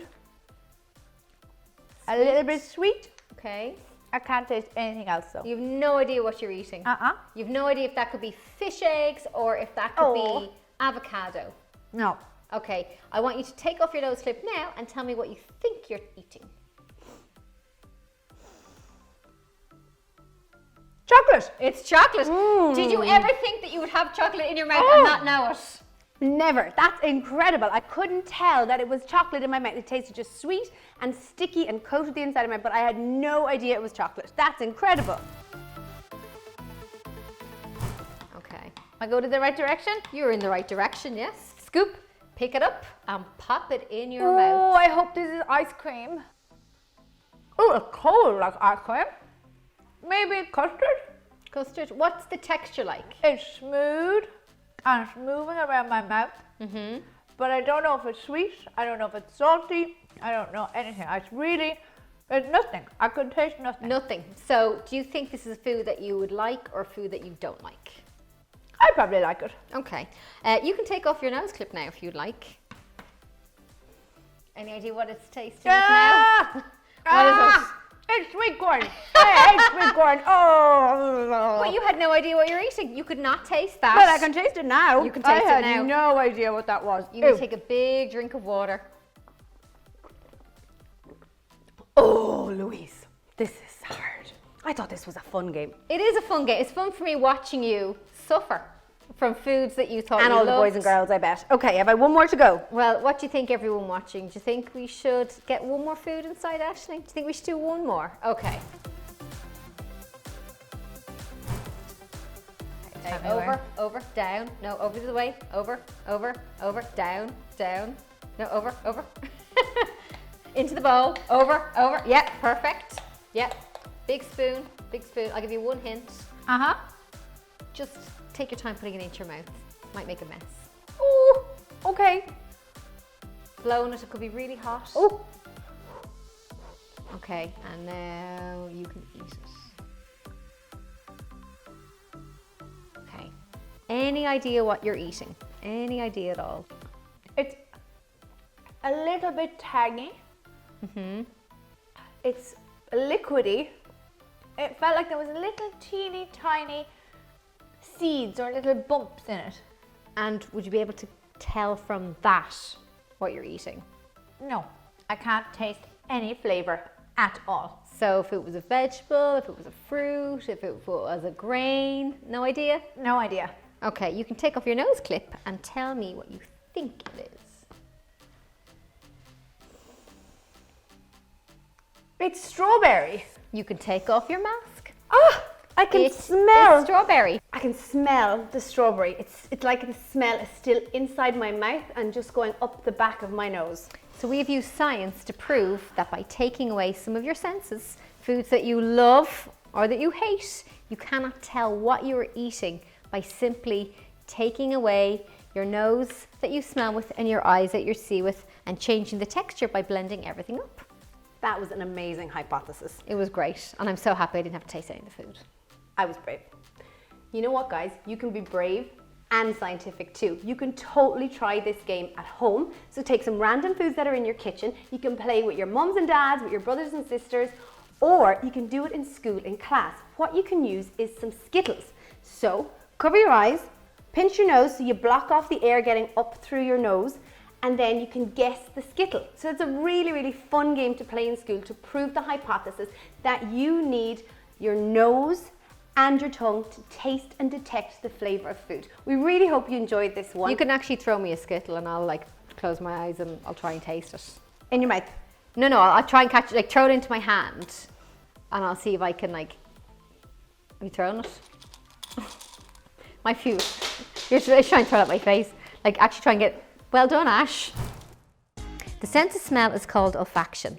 Specialized cells in the nose pick up odor molecules floating in the air. The molecules enter the nose and dissolve in mucus within the membrane called olfactory epithelium. In humans, the olfactory epithelium is located about 7 centimeters up into the nose from the nostrils. Hair cells called cilia are the receptors in the olfactory epithelium that respond to particular chemicals. In humans, there are about 40 million olfactory receptors.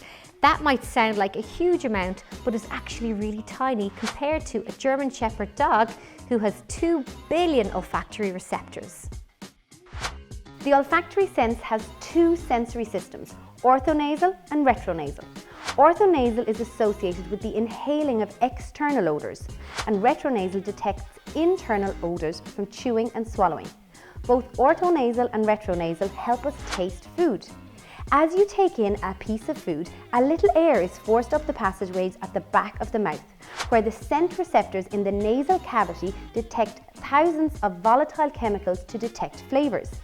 Inside your nostrils, there are tiny things called neurons that talk to each other using electrical messages. These type of tiny cells, called olfactory neurons, have long cable-like connections that send electrical messages to a spot in the front of the brain known as the olfactory bulb. Hands up, who's had sherbet before? This is a real multi-sensory food.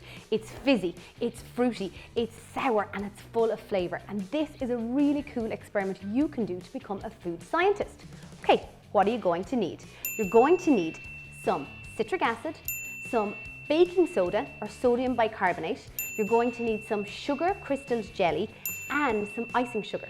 So what we're going to do is put in 1 teaspoon of citric acid into my bowl, 1 teaspoon of bicarbonate of soda, 2 tablespoons of flavoured jelly, so this adds the flavour, and 3 teaspoons of icing sugar, so this gives it that sweet taste. 1, 2, 3. We're going to stir it all around. The chemical reaction that happens here is something called an acid-base reaction.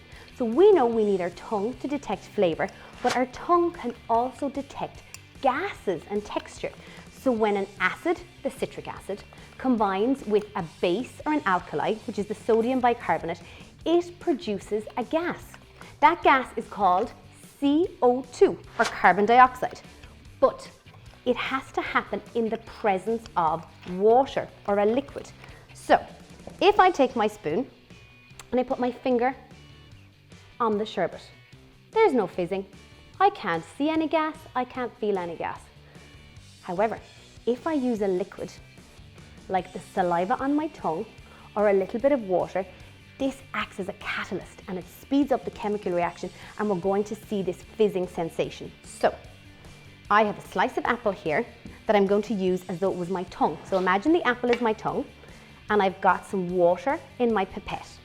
And what's going to happen is the water is going to allow the fizzing sensation to happen. So I'm going to sprinkle a little bit of the sherbet on, and then I'm going to drop on the water and wait to see the bubbles. Can you hear that? And see that fizzing and that bubbling? That's the carbon dioxide. So this is the chemical reaction between an acid and a base, and it forms a fizzing, which is the carbon dioxide. We know our tongue can detect taste, and now we know our tongue can detect a fizzing sensation just like sherbet. Our next part is to see, how do our eyes work in all of this? And can we trick our eyes into believing that we can turn a fruit into a fried egg? Let's see. We now know that we use our nose to detect flavour and taste. But how do we use our eyes? And can we fool our eyes into thinking that we can change fruit, like a coconut and a mango, into a fried egg? Of course we can. We use something called molecular gastronomy. This is where we change the texture and the shape of food by blending together physics and chemistry. So, we want to know, can you tell the difference between a real fried egg and a fruit fried egg by just looking at it? I'm a chef and I'm also a scientist, and I like to know how food works. Now, to recreate this fake fried egg and to make it look as real as possible, we need to have a little look closer into how we can make this happen. When you think about an egg, the first thing I'm thinking about is an egg yolk. What colour is the egg yolk? Well, most egg yolks are a yellowy orange colour. A mango is a perfect match for my fruit. When I cut into the mango, the only problem is that the inside of a mango is a little bit squashy like this and fleshy, and it doesn't really have that lovely smooth egg yolk texture that you would want in an egg. I've blended this up and made it into a puree. It is a nice texture, but the only problem here is that when I actually want to break into the egg yolk, well, I'm going to have a puree that's going to be more like a drink. So I could freeze it into a little mold and I'd have that lovely dome. Problem there is if I get a knife and fork and cut into it, well, we're going to have an ice cube. What can we do to stop that? Science is the answer, and here I have a substance called calcium lactate. You probably think you've never eaten calcium lactate before, but it's in foods you eat every day. Doesn't this chocolate sponge cake look delicious? Hands up anyone who has eaten cake before. Then you've probably eaten calcium lactate, as it is an ingredient found in some baking powders, also in cheddar cheese, and it can be found in pre-packed fresh cut fruits like melon, as it helps to keep them firm and extend their shelf life. This is a white calcium salt. It's tasteless, and when I add it into the mango puree, it's totally soluble, so that means it's going to go into the mango puree and you will not see or taste it at all. It's kind of going to go invisible. The next thing I need to do is create something for this to go into. If I was to take a little bit of my mango puree and put it into some water and mix it around, well, this doesn't look like an egg yolk either. This is more like a fruit drink. So I am going to add it into another type of water bath, adding in another science ingredient. This is called sodium alginate, and this is going to help form a dome. This brown seaweed contains a substance called sodium alginate. The sodium alginate is a natural gelling agent and dissolves really quickly in cold water. Brown seaweed grows in cold water, and the natural function of alginate is to give flexibility to the seaweed, so it's common to find higher amounts of alginate in the rough seas. The seaweed is then washed, cooked and dried and turned into a fine powder. So what would you say if I served you this big plate of seaweed for your lunch? Would you like to eat it? Okay, maybe not served just like this. It mightn't look or taste very nice. But I want you to think about foods that you see and eat every day. Sodium alginate is used in many of them, like fruit tarts, meringues, salad dressings, yogurt drink, chocolate milk and jam donuts. So I very carefully get a little bit of my mango puree, put it straight into the sodium alginate bath, and as you can see, it goes down right to the bottom. What's happening here is a chemical reaction. The sodium alginate does not like calcium. I have added my calcium lactate into my mango puree, and the mango puree is trying to desperately get out and mix with the water like you saw before. But what's happening then is the sodium alginate is preventing that from happening, and before your eyes it's creating a very thin gel membrane all around the mango puree, preventing it from actually mixing with the water. Now, this needs to set for 2 or 3 minutes so this little mango puree can really form an egg yolk and fool your eyes. And now you can see that this mango puree has become a brilliant fake egg yolk. The next part of this fake fried egg is to recreate the egg white. Again, I need to think about what type of food is going to do that, and I decided to use a little bit of coconut milk. Into my pan, I'm going to pour in some coconut milk. It's nice and white and recreates that beautiful egg white colour. The next thing I have to do is set this. For this, I'm going to use a little substance known as Chinese grass or agar-agar. This has been dried and blended down into a fine powder. A little bit of sugar goes into that just to give it a bit of sweetness and flavour. And I'm going to stir that around, and then all that's left is that this agar substance needs to get added into the coconut milk to make the egg white. Agar-agar is a gelling agent. Gelling agents are hydrocolloids. Hydrocolloids are large molecules that interact with water. They can change the shape when they are heated up and cooled down.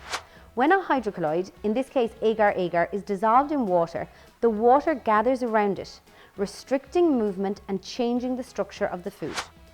It is this ability to organize and control water that gives hydrocolloids their ability to thicken and gel.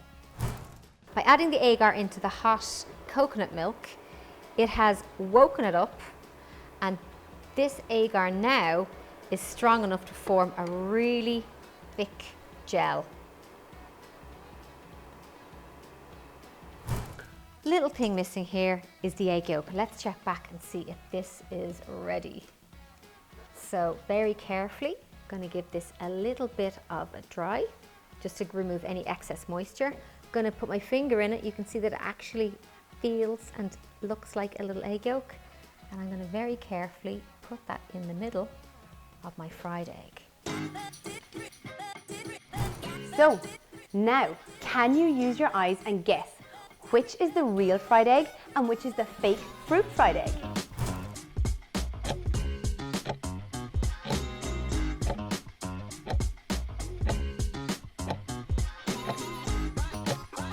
And you got it. If you guessed me, you guessed that this is the fake fried egg. Okay, now let's check Louise's cooking skills and see, does it really cook like a fried egg?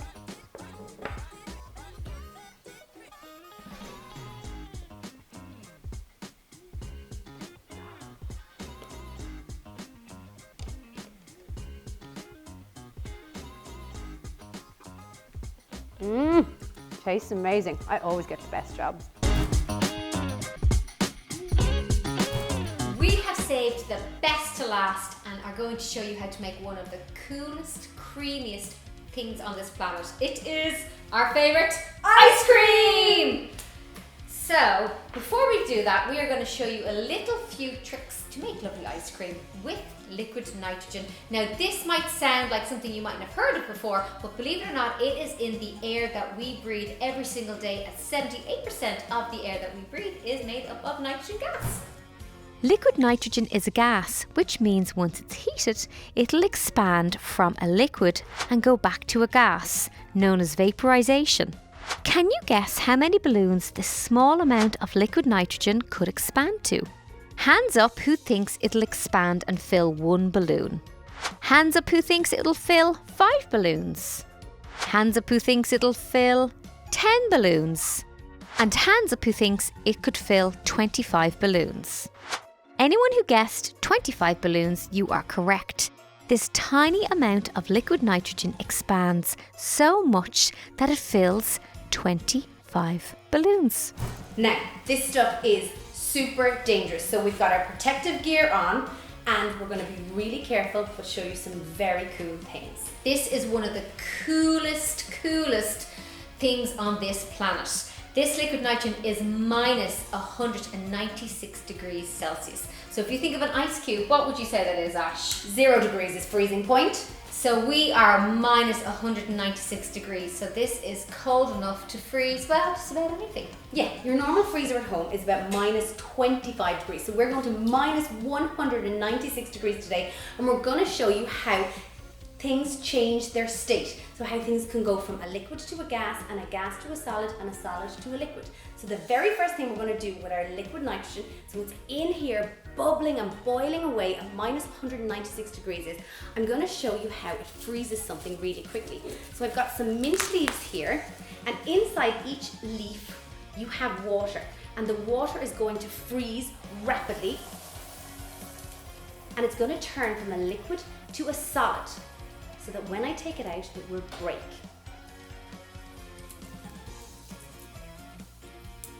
And it shatters just like that. So imagine dipping your hand in this. You would never, ever, ever do that. But I'm going to show you what might happen. So I've got a glove, I filled it with water, and we're going to freeze it really, really quickly.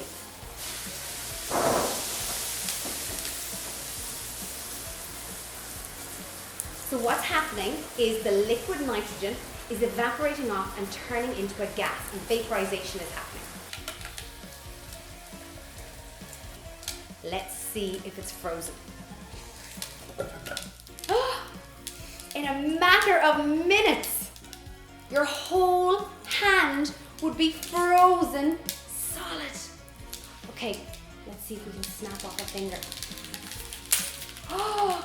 One by one, your fingers could be snapped off. This stuff is dangerous, but really, really cool. So I think I would like to do a little bit more scientific research into this liquid nitrogen. Who thinks I should touch liquid nitrogen, or even better, pour it along my hand and my arm? No, no way, no. Well, Aisling, you know I'm a little bit of a daredevil. I'm a lot of a daredevil, and I would really like to see what this stuff feels like. Is it really that cold? Minus 196 degrees, we've told them. No. No, no. Well, I'm going to do it, because I think everyone watching this, I can feel everyone watching this going, pour the liquid nitrogen on your arm. So Aisling, would you like to stand back? I would. And I'm gonna pour some liquid nitrogen on my arm. So look at this. Can you hear the big puff? I'm gonna pour it on here. If anyone thinks I'm cheating, this is liquid nitrogen going down my arm. Now, I think you are all wondering how, after touching liquid nitrogen, I can dip it in a bowl. Are my fingers not snapped off like the fingers Aisling snapped off? Well, I'm going to let you into a little scientific secret, and it's called the Leidenfrost effect.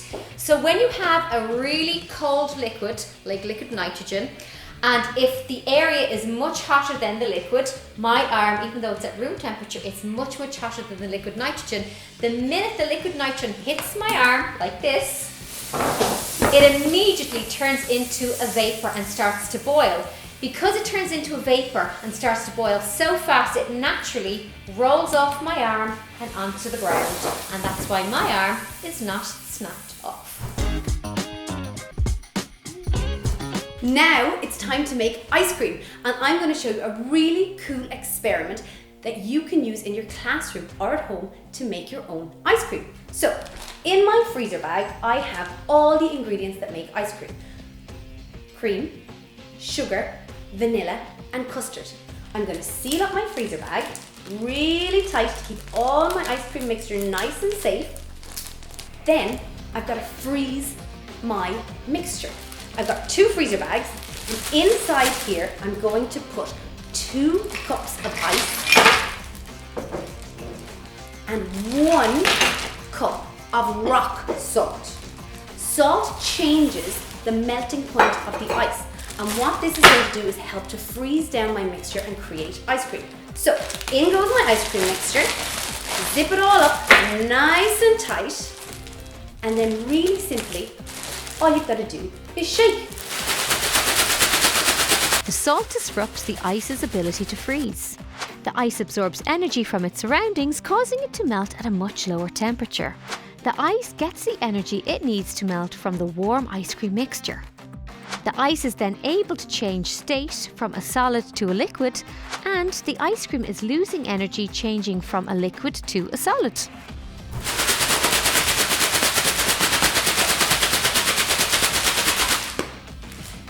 How long is that going to take, Ash? It's going to take a couple of minutes, but I'm going to get there. No. So while Aisling is busy shaking her ice cream, I'm going to show you how to make another type of ice cream. It's going to be the fastest, creamiest, smoothest and coldest ice cream on the planet. It's made of liquid nitrogen, my favourite ingredient. For this, I'm going to show you how to make a really basic ice cream mixture. So all ice creams are made with custard. So in goes the custard. I'm going to put in some double cream to make it extra creamy. To add some flavour, I'm going to put in some vanilla bean paste. And then just to sweeten it up, I'm adding in some sugar. The last thing that this ice cream needs is something to freeze it, and I'm going to use liquid nitrogen for that. Because liquid nitrogen is so cold, it's going to freeze this ice cream in less than 1 minute.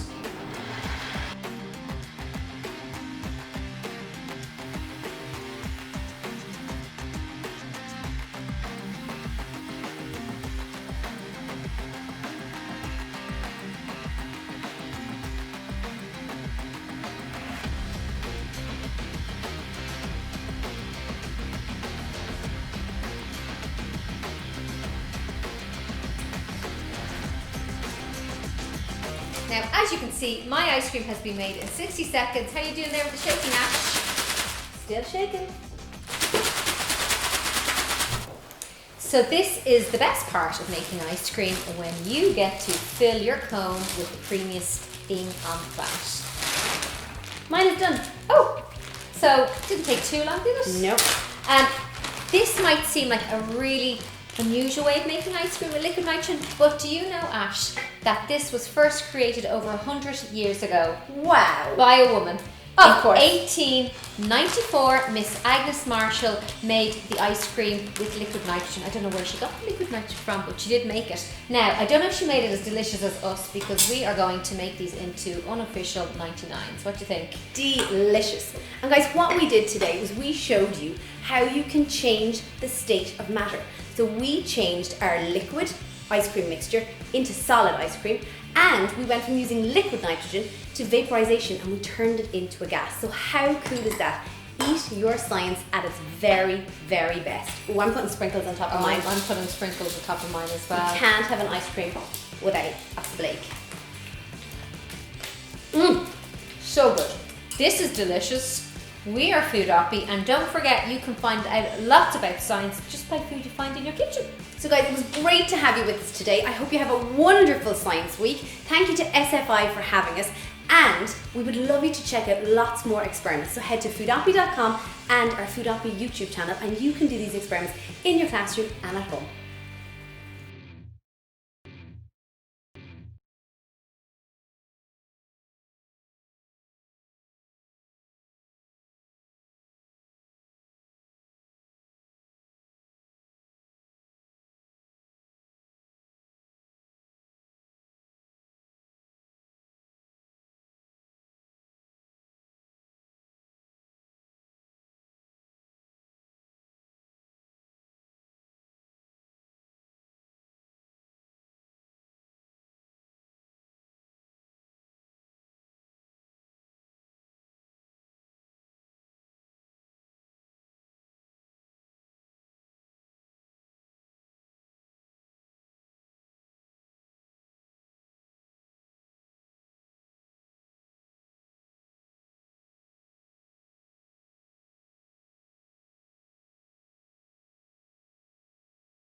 Hello, I'm Lucinda Jacob, and together with Alan Nolan, who did the illustrations, we have made this, what we think, great book called Climate SOS, and I'm going to read it for you now.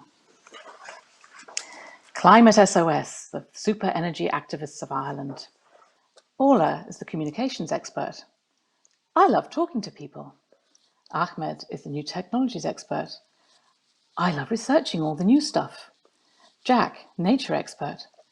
I love nature, especially creepy crawlies. Katerina, making things expert. I love building things. Woof! Sparky, cleverest dog in Ireland. We are the SEAI, Super Energy Activists of Ireland, and together we've got the power. Chapter 1, Activists Assemble. Super Energy Activists, where are you? It's Orla here. Didn't we say we'd meet in our treehouse after school? Orla waited a moment before trying again. Super Energy Activists, do you read me? We said we'd meet after school. At last there was a beep from her phone. Ahmed here, Orla. I'm busy on my project about ocean energy. What's up? Before she could answer, there was another, and then another beep, and all the group were on. I'm on my way, said Jack. I'm on the new cycle path that goes through Ballycarrick Park. Got your message, said Katerina. I'm just adding a few more bamboo canes to the bee hotel I'm making. Then I'll be on my way too. When they all arrived, Orla said, do you remember what we learned about climate change in school and how it can be really bad for plants and animals and us? Yes, said Jack. Climate change means more storms and floods and even droughts all over the world, and it has a huge effect on habitats. Our planet is calling SOS, said Katerina, and people aren't doing enough to help nature, so I think it's time for us super energy activists of Ireland to act. Woof, woof, woof, woof, woof. Or they don't know it. But I know exactly what they're saying, and I'm ready for action, said Sparky, SEAI, cleverest dog in Ireland, who was lying at Orla's feet. You're right, Katerina, said Jack. Think of the crazy weather we've been getting, the extra wet winters that aren't really cold, and then the mad hot summers tell us that the climate is changing. The problem is the way we've been making and using energy, said Ahmed. Especially wasting energy, Orla interrupted. So true, Orla, he said. And people have been burning too much fossil fuel like oil, coal and turf to make energy. And using loads and loads of petrol and diesel in their cars, Jack declared. They're all made of carbon and give off carbon dioxide when we burn them for energy or to make plastic, said Katerina. And scientists know that's what's causing climate change, Ahmed added. So what can we do? Asked Orla. I think we can start with our own school, said Ahmed. Everyone in our class knows about climate change now.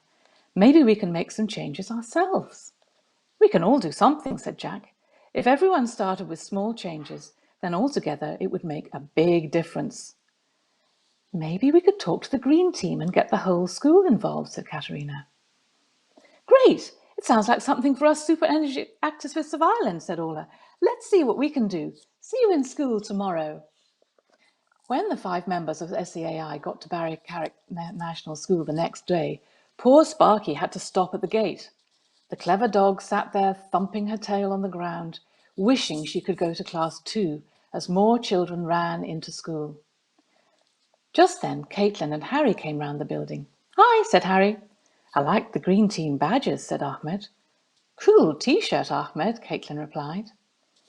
SEAI told Caitlin and Harry how they wanted to stop climate change and protect nature. They told them about their idea of getting the whole school involved. There are lots of things we can do to help plants and animals, said Jack. One of the best things we can do is reduce the energy we use, said Harry.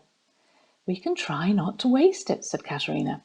Yes, said Orla, and we can stop using fossil fuels for our energy. We can change to different types of energy like wind and solar energy. Has the green team noticed any ways we use too much energy in school? Asked Ahmed. Yes, yes, Harry and Caitlin replied. Harry showed the gang the hot, stuffy classrooms and the ancient oil-fired boiler, which only had 2 settings, on full blast or completely off. That explains the burning hot water in the taps and the over-hot radiators, Jack exclaimed. Caitlin pointed out the thin walls of the school building and the single glazed windows. Katerina noticed that some of the classrooms still had their interactive whiteboards turned on, even though they weren't being used. No insulation in the roof, I suppose, asked Asmid. I don't think so, said Caitlin.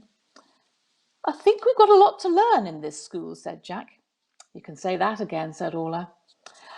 We've got a lot to learn, Jack began. I didn't mean you to literally say it again, Jack, said Orla. Then why did you say it again? Oh, forget it, said Orla. Whenever there's energy being wasted, a certain little green friend of mine is sure to be about. Let me see if I can sniff him out. And look up, said Caitlin. I'm pretty sure we are wasting energy with these old light bulbs too. Especially when we forget to turn them off when we leave the room, Harry piped up. Switch off before you head off. There is so much we can do, said Orla, but we need to get everyone involved. We are all using too much of the Earth's resources. We humans are damaging our planet and everything that lives on it is affected. We need to use less energy and stop wasting it. And the energy we do use should be renewable, sustainable and green, because that's less damaging to the Earth and all the plants and animals, said Caitlin. So we need to tell them about that, said Harry, and about ways we can help our planet. We don't need to go far, said Jack. We have lots of stuff we can show about the importance of protecting habitats and biodiversity, especially our native trees and pollinator plants, right here. Then we can research the ways the school can make changes and start reducing energy waste, said Ahmed. Caitlin and Harry looked at each other. That's brilliant, said Caitlin. We need to get everyone involved, said Harry. The Green Team can hold an Energy Action Day and invite all the children, their families and teachers. I'll start making some bird boxes to show them, said Katerina, as Sparky rushed past, nearly knocking Harry off his feet.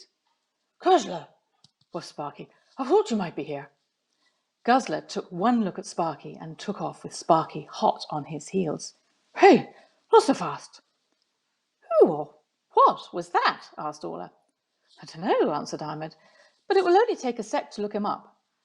Or it up. On my Ahmedopedia. He took a small device out of his backpack and quickly powered it up. My Uncle AJ helped me make this, and he's a genius. The screen flickered to life, and two strange-looking characters appeared on it.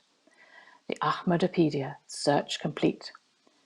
Max Siphon, a selfish, greedy energy waster who dislikes animals almost as much as he despises other people, is indifferent to the environment and only thinks of himself. Guzzler, a well-intentioned nitwit who still has a lot to learn about reducing energy waste.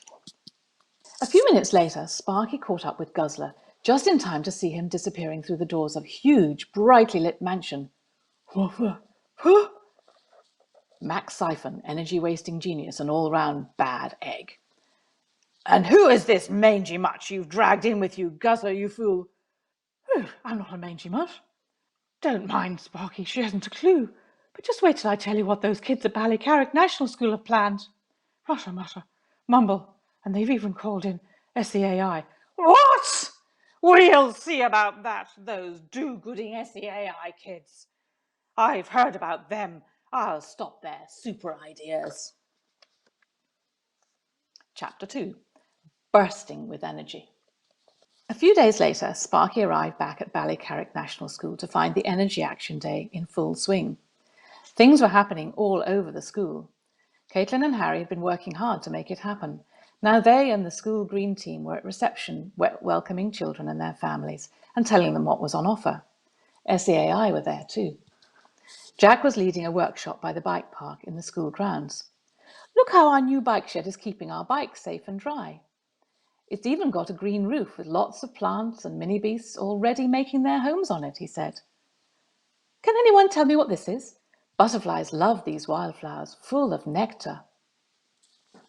Inside, people were gathered in the classrooms and the hall, attending workshops and talking excitedly. One focused on climate change. We can see the impact of rising temperature on the environment and people, said Katerina. It's not just the Arctic ice caps and tropical rainforests that are affected. We need to protect fragile habitats here too. At another table, Orla explained the energy challenge that some of the children were taking on. It's about small changes that add up to big change, she said. We can try and walk and cycle more, or turn the thermostats down on our central heating, down even 1 or 2 degrees. Has anyone here got any ideas for what else we can do? Orla gazed about the room. How about you, sir? No one had noticed that Max Siphon and Guzzler had followed Sparky to the school for the event, and now here were the wasteful twosome sitting at the back of the hall. Have you got any ideas to help with climate's SOS? Orla continued. Not me, said Max Siphon, looking startled. You are so switched on, dearie. Such a powerful speech. Orla turned to a more enthusiastic parent who had lots of good ideas. In the big hall, Ahmed was leading a discussion about technology for change. What about changing to green energy, a parent suggested.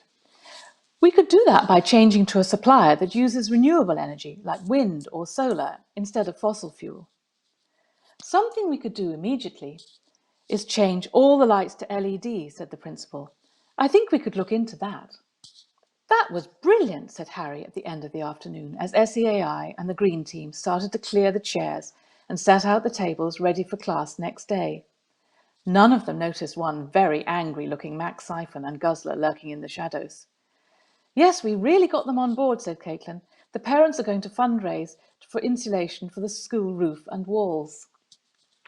The teachers are going to churn the heating down to 18 degrees in the classrooms and see about getting heating control, said Ahmed. And in class we're going to be researching climate change and how sustainable energy can protect the environment. Slow to mow, that's my new slogan, said Jack. The green team have persuaded the caretaker to leave an area of the grass unmown this year, and we're going to do a bug count to see how many species live in the long grass. The principal liked my bird boxes, said Katerina. One of the parents offered to make bat boxes too, so we'll be making those in the next few weeks. Okay, I've heard. Enough for one night, said Max to Guzzler with a snarl. I'm off. Are you coming with me? I'll follow you, said Guzzler. I've just seen Sparky and it looks like she wants to talk to me. Well, Guzzler, said Sparky, what do you think of that? Weren't all the children's ideas brilliant? I suppose so, said Guzzler, sounding a bit unsure. So, will you be making any changes? Will you try and save energy? Will you help protect plants and animals? Sparky asked.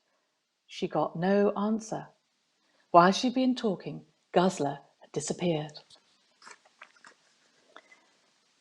Back in the games room at the treehouse, Orla noticed a message coming from Ahmed in the planning room. Orla, he said, I think I can see something funny happening on the national grid. Could be a climate SOS for SEAI. What's the national grid, Ahmed? Jack asked. It's the country's energy network, the power lines we see everywhere. And he replied, and there's a cool website which shows how much energy we get from wind. Find out as much as you can, said Orla. Is there something we can do? Said Katerina. I think I can do something, said Sparky to herself, barking for Orla to let her down from the treehouse. Later at Carbon Lux's mansion. What have we here? Ha ha ha, hee hee hee, I'm using so much energy. Charge up my patent fossil fuel maximizer, Guzzler. Click. He he he. People are wasting so much fuel there. Lovely, lovely carbon. They won't even notice a bit more disappearing. Ha ha, we're taking it from under their noses. That mean old Max Siphon. I've got to tell the others. What are you doing, Sparky? Said Ahmed as the dog nudged his elbow. You're not a pet, you're a pest. Sparky kept on pushing at Ahmed's elbow, making him hit the keyboard. Stop, shouted Ahmed. Sparky looked at the screen and sat back, satisfied with herself. Ahmed looked back at the new screen that had just popped up. Thanks, Sparky, he said. Hey, he called to the others. I think I know what's happening. What is going on? Asked Katerina. It looks like energy is draining from the national grid, said Ahmed. Isn't it always? Asked Jack. Aren't we all still using too much energy? No, this looks far worse than usual, said Ahmed. Can you pinpoint the problem? Asked Orla. Give me a moment, said Ahmed, scrolling through the information. Ah, yes, I have it. There's a meter at Kildare Community Wind Farm in the west of Ireland, registering energy use 115 times faster than usual. Someone is wasting a huge amount of Kildare's precious green carbon-free energy, said Jack. Or someone is stealing from it, said Katerina. Let's go, said Orla. Our climate is calling SOS, Super Energy Actives of Ireland, to the rescue. We are SEAI and we have the power. Chapter 3, Whirling Turbines. The 5 energy activists, don't forget Sparky is one of them, arrived at Kildare Community Wind Farm just as a group of schoolchildren was being shown around by a shifty-looking guide with a scarf tied around his face. Sorry about the wind, folks, he said with a cackle, but that is one of the drawbacks of wind energy. It's not cosy like when we burn our lovely-dovely fossil fuels. Several of the children looked confused, bemused, and upset. Excuse me, one of them said. We came to find out how great wind energy is. We know we have lots of wind we can use in Ireland, and we want to be carbon neutral back home in our community, just like you here in Kildare. Why are you saying fossil fuels are lovely, said another child, when all around us our planet is telling us we have to stop using them? The man began. Then a small green creature piped up. Don't bother with silly sustainables, he said. We're perfectly okay with the old fuels we've always used. The children looked even more confused, bemused, and upset. Guzzler, whuffed Sparky. What are you doing here? Sorry, got to go, said Guzzler to the children, and ran off with Sparky chasing after him. And Ahmed was close on her heels. Just then the guide's scarf was whipped from his face by a gust of wind. Don't I know you from somewhere, said Jack. I know who you are, Katerina exclaimed. You're Max Siphon. I bet you're the one stealing energy from the wind farm. Max started running. Quick, shouted Orla. After him! Look, he's heading for that wind turbine. No, you don't. Unhand me, you green do-gooder. Jack, grab the safety harness and rope. He, snap. Oh, yeah. Watch out for flying metal and the gaps in the ladder, too. Good thing we're full of energy. Yep, we definitely have the power. Wow, the turbine blades are amazing close up. But where is Max Siphon? Right here, you horrible eco-carbon neutral sustainable energy nincompoops. Oh, fizzling fossils. Whoopsie. Holy moly, he's fallen off the platform. He's caught hold of one of the turbine blades and he's spinning around. Yeah! We've got to help him. The next time he comes around, throw in the safety harness. Okay, you secure the rope. Got it. Bah! Foiled again. Quickly, to the siphon racer to make my escape. I don't think they'll have any more problems with him here, said Orla. Woof! Do you see what a silly idea that was, said Sparky as she rounded on the corner with Guzzler. Well, Max said it was a good idea, whined Guzzler. He told me to do it. He said there's so much energy here, it's a shame for us not to use it. As I thought, said Ahmed. The meter is racing and lots of energy is being diverted away from the community. I can see it's going straight to Carbon Luke's mansion.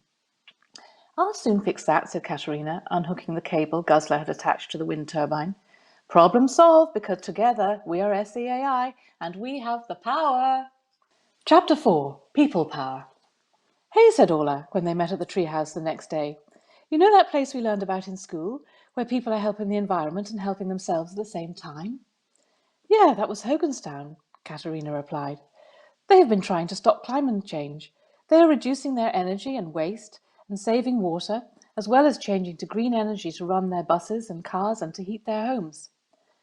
I'd like to tell people about them, show what ordinary families can do to answer our climate's SOS. But I need to know more, said Orla. Hey, Hoganstown's where my nan lives, said Ahmed. Let's visit, said Jack.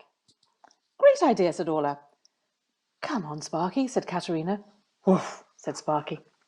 Some time later, they arrived in Hoganstown to see a crowd of people on the street, all trying to get into the Green Bean Cafe. Deep inside the cafe, someone in dark glasses and a hat was standing on a chair, waving his arms about and shouting. The owner of the cafe was looking on in horror as a small green barista struggled with the eco-coffee machine. You're all fools if you think your efforts here are going to make any difference, shouted the man in the dark glasses. You're all wasting your time and your money and your lovely, lovely energy. I've told you once and I'll tell you again. You're wasting your time, mate. No point in all that effort, and it makes no difference. Why would you bother when you can get all this at Max Luke's supermarket? Hey, Bright Spark, you know those LED light bulbs are a bit shady, don't you? Why would you walk or cycle or use an electric car when you can travel in style like this? Heh, Guzzler, I think we've put them all off their stupid do-gooding climate SOS namby-pamby ideas. That means we can still siphon off their energy for my siphon racer, fossil fuel maximizer, and carbon Luke's mansion. Here's to excess. That man is right. Why are we bothering when we're only a small place in a small county in a small country? Yeah, why bother? What has happened to everyone here, said Orla. They were helping the environment, saving energy, and they had great plans to use green, sustainable energy and to go carbon neutral. Now they all seem so fed up. I bet Matt Siphon and Guzzler are at the bottom of this, said Jack. We must stop them, said Katerina. 2 of them have made people here give up hope, said Ahmed. But what they've been doing is great, said Jack. It would be such a pity for them to give up now. We could all learn so much from what they've done here in Hoganstown. They mustn't give up hope, said Katerina. We must give them hope again, said Orla, looking determined. Without hope, no one will answer the climate's SOS. This is our biggest emergency yet. Remember, we are SEAI and we have the power. Chapter 5. Why? Back in Hoganstown Community Centre, why? Why do we need to change to sustainable energy? That is what everyone in the place seems to be saying. We're the super energy activists of Ireland, and we'll tell you why, said Orla, turning to the other SEIA members. Number 1, said Jack, taking fossil fuels like oil, gas, coal, and turf from the earth and sea destroys nature and the places where plants and animals and people live. Number 2, said Ahmed. Fossil fuels are unsustainable. They're going to run out. We are using them up and they can't be replaced. Number 3, said Katerina. The pollution from burning carbon in fossil fuels is poisoning our planet and causing it to warm up. It's causing climate change. We are all heading for extinction if we don't change. That is why we need to reduce our energy and change to green, renewable, sustainable energy like wind and solar and ocean energy, said Orla. There was a murmur in the hall as people started talking amongst themselves, and the super energy activists of Ireland were pleased to see that the mood had changed and people sounded hopeful, happy and enthusiastic again. You young people are right, said a man standing close by. We all need to keep on working to make our community carbon neutral and free of fossil fuels. Everyone else agreed. Sparky still looked worried. Woof, woof, woof, woof, woof, she barked at Orla. Orla turned to the SAI. Look, she said, we still need to stop Max Siphon and his dangerous, wasteful ways. Woof, said Sparky. I just said that. Look, there's Guzzler. Quick, after him. Later, back at Carbon Look's mansion. Keep shoveling, Guzzler. Keep that boiler full. I'll turn the fossil fuel maximizer up. Keep those old lights burning. Turn up the heating. Who needs insulation? Here's to lovely, lovely excess. Watch out, Max. It's gonna blow. Kaboom! That's it. Fossil fuels are not good. I'm going carbon neutral. Wow, that's really rough. We have the power, sustainable energy power. Woof, woof, woof, woof, woof. And if we all do what we can together, we will answer the climate's SOS. That's the end of the story. But on the next page, we have what you can do, children's activities and actions. Climate change and the biodiversity emergency, what we call climate SOS, can seem so huge that you may wonder how you can make a difference. We all have talents and things we like to do. We just have to make the most of them.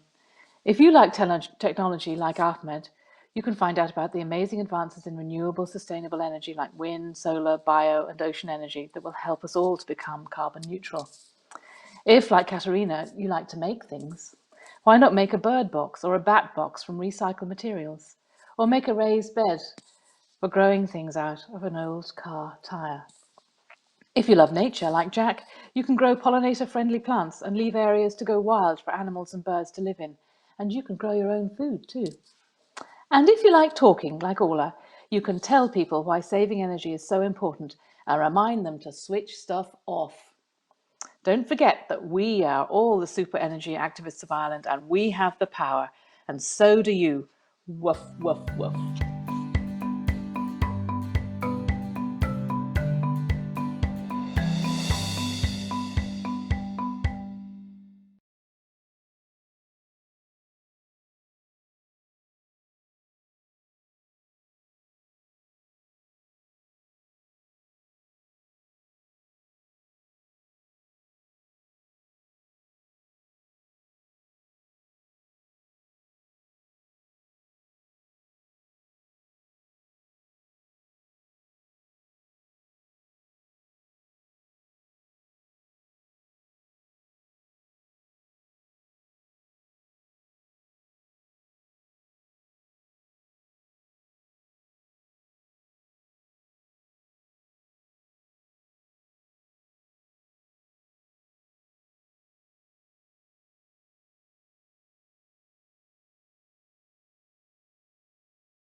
Welcome to Junior Einstein's Science Club, and congratulations on being here today. We are so delighted to let you know that because you're here today, you are all now officially Junior Einsteins. Today we have a fantastic science club set up for you. It's called Forensic Crime Scene.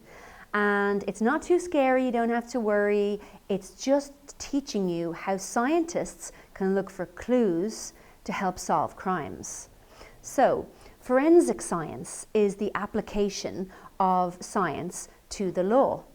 So the crime scene investigator or the crime scene examiner is not a scientist and is not a policeman or woman, but they are the person who goes into a crime. Let's say there was a burglary or some other crime that happened, and they go in and they look for all of the clues that a detective would look for, and then they put all the information together and they tell the scientist and then they tell the police, so that the crime can be solved, hopefully. And what do they do and what do they find at a crime scene? So the main things they're looking for are clues, like a detective would, but they're looking for things like blood, bodily fluids like saliva, hair, pieces of fibre. They're looking for fingerprints, shoe prints. They're looking for tools. For a forensic crime scene examiner, it's really important that when they see a crime that's happened and they're going in, they have to be really careful that they don't leave their own fingerprints, that they don't sneeze and leave their own saliva and DNA in the crime scene, because then maybe the police would think they did it. So you have to be really careful about that.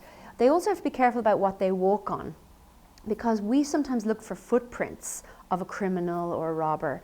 And if the scientist or the crime scene examiner walks all over everything and leaves their own footprints, they're messing up and ruining all the evidence and all the clues of the crime for the scientists and the police. So they're always very, very careful. So the crime scene examiner will go in, and we've set up some clues here, some really, really fun clues today. So the crime scene examiner will go in and they will take photographs, they will take videos, they will take even drawings and rubbings, and they will collect loads and loads of clues. And today we're going to talk about all the different clues we're going to collect from a crime scene. Now, there was a very, very famous man called Professor Lockhart, and he was professor of forensic medicine back in 1910. And he was the one who really thought about setting up forensic science as a science. And what he said is really important. He said, every contact leaves a trace.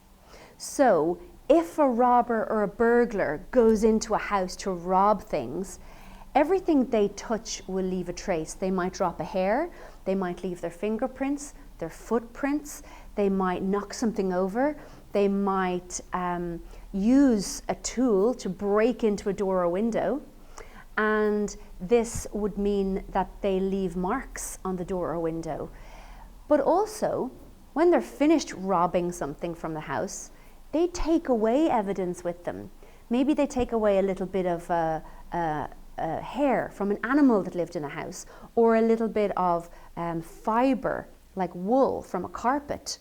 And the scientists and the police and the crime scene examiner can take all this information and find out who did the crime. So, DNA. You've probably all heard about DNA. It's deoxyribonucleic acid. You don't need to know that word, you can just call it DNA.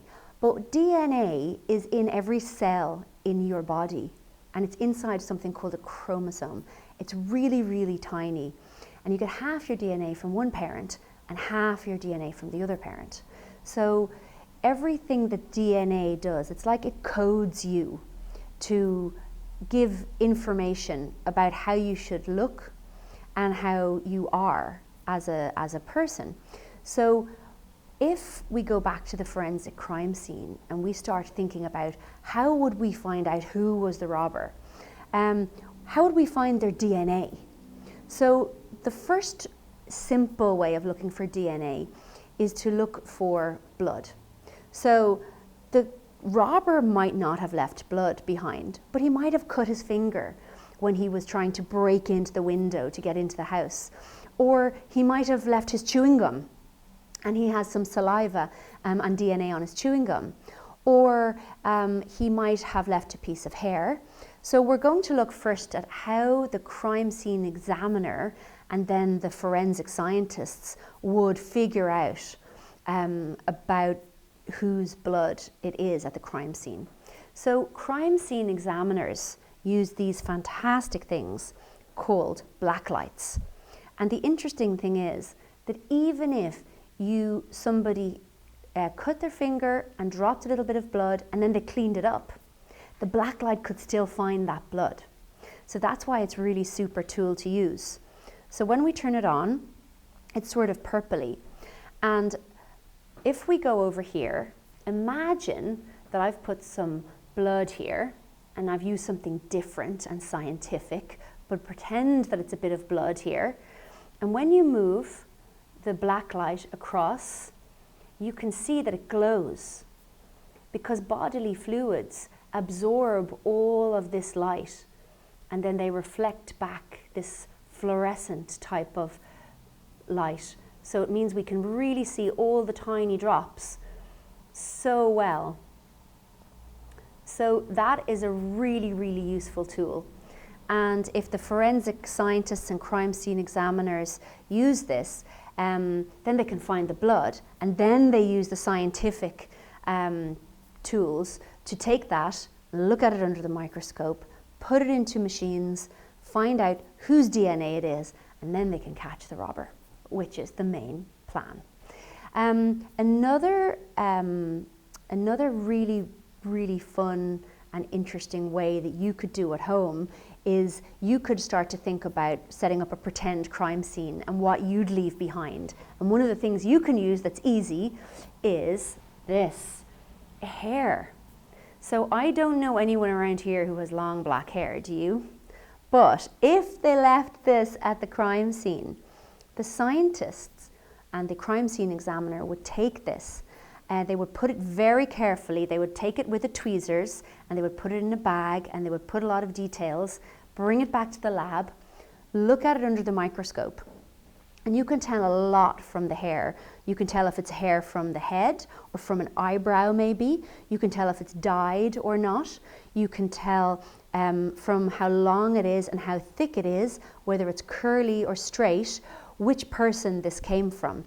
And if the hair has a little root on the end of it, there's DNA in there as well. So that's an interesting one. Another really important crime scene tool, which is a combination of DNA and just using your observation, is this. Now, when I talked about the robber maybe spitting out some chewing gum and leaving his DNA in it, imagine if he did something really, he or she did something really, really bad and silly, like brought an apple along in his pocket and took a bite of his apple, and then the apple fell on the floor and he left behind his teeth marks. So if there's teeth marks left behind on an apple like this, first we would try to get some DNA from the teeth marks because of the saliva. But secondly, what we would do is we take something like a clay and make a mold of the teeth marks. So you take the clay, which is all smooth, and you would push it down onto the bite mark. And if you push it down really well, and this is done very professionally by the crime scene examiners, and when you take this off, you can actually see the teeth marks there. So what you would do then is take these teeth marks, make a mold like plaster of Paris, and you'd have a perfect outline of the robber's teeth. And then you can bring them to a forensic dentist, a dentist that does all of this all the time to find out whose teeth marks made the bites. And they then have a database where they keep all of the information, and everybody's been to the dentist at some point, or most people have. So this is how they start the detective work. figuring out how they can match these tooth marks to the robber. So if you think about a robber, a burglar, a baddie breaking into your school or your house, they would come in a window or a door, but they'd probably have to try to get in using like a screwdriver or an axe or some kind of tool to either get in the lock of the door or to break open part of the window. And forensic crime scene examiners find this really useful, because if you imagine that a bad guy is using a tool to try and open a lock, they'll leave lots of scratches, right? They'll leave lots of marks. So imagine this is a lock and they're trying to get in that keyhole, but they're leaving lots and lots of marks. Or it's a window and they're trying to break open that window with a tool.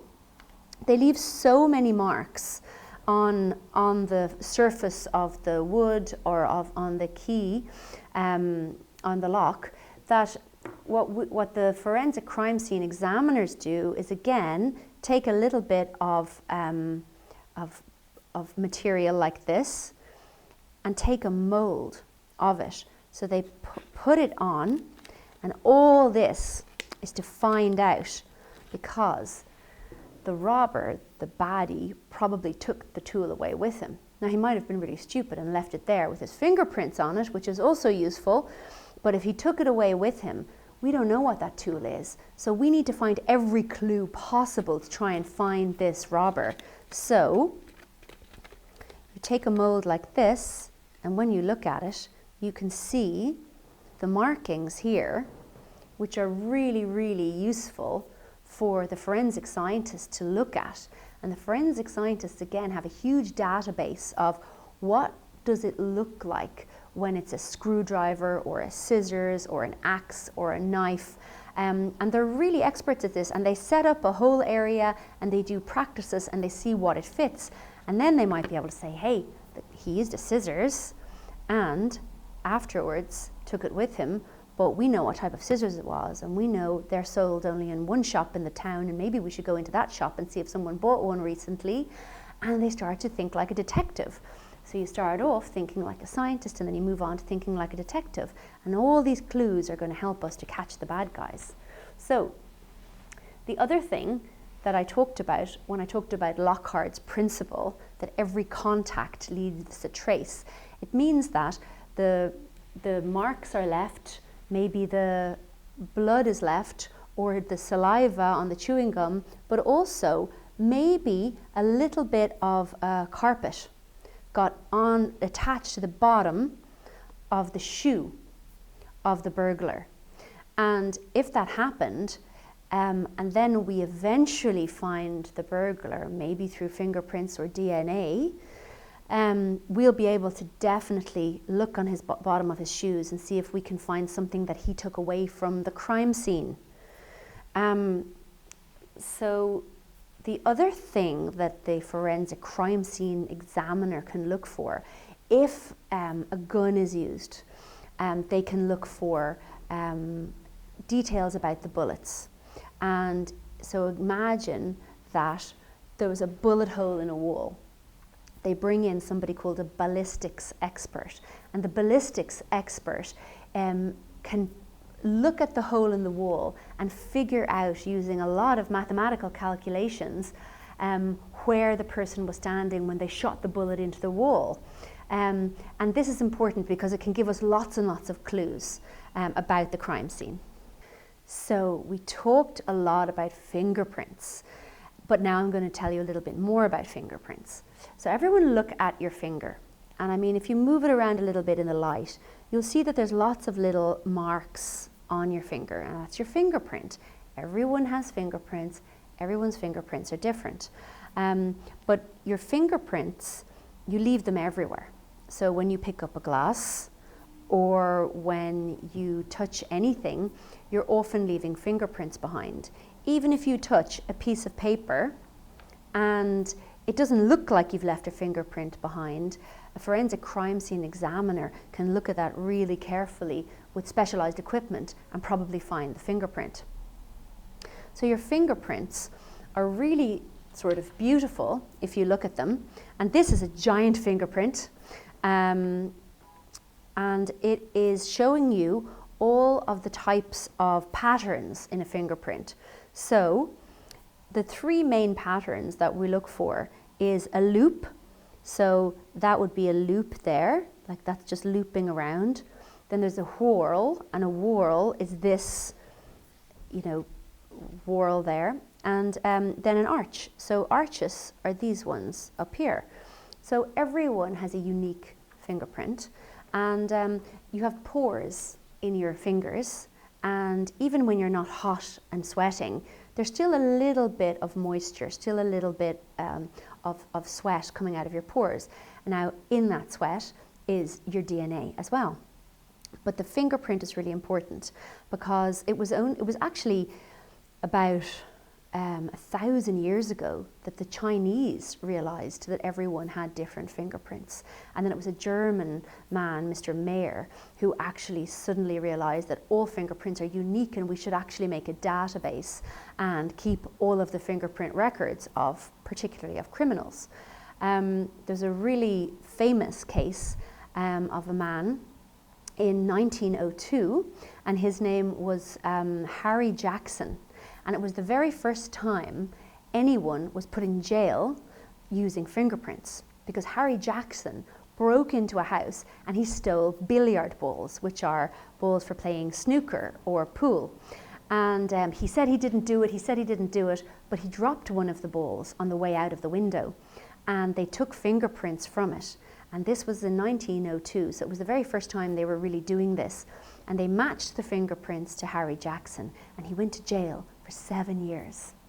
So a bit harsh, but that's what happened. And there was another man called John Toms who was caught because the edge of a piece of paper that he had used that was found in his pocket with his fingerprints on it, and his fingerprints were also on the paper and on the gun that he'd used on a crime. So they were the first two times, the main times that fingerprints were used and started to become famous, because before they were using fingerprints a lot, they were using a very interesting way of looking at criminals and trying to figure out who was committing crimes by taking measurements of their head and their nose and their mouth, and they're writing down all these measurements, and then they were using this to catch criminals, because criminals would use disguises like wigs or dyeing their hair or growing a beard. So when a criminal was caught, they'd take all of these measurements of the height and the size of the hands and everything. But when you're using all of those things to catch a criminal, they're not precise enough, they're not perfect enough to know that they really did the crime.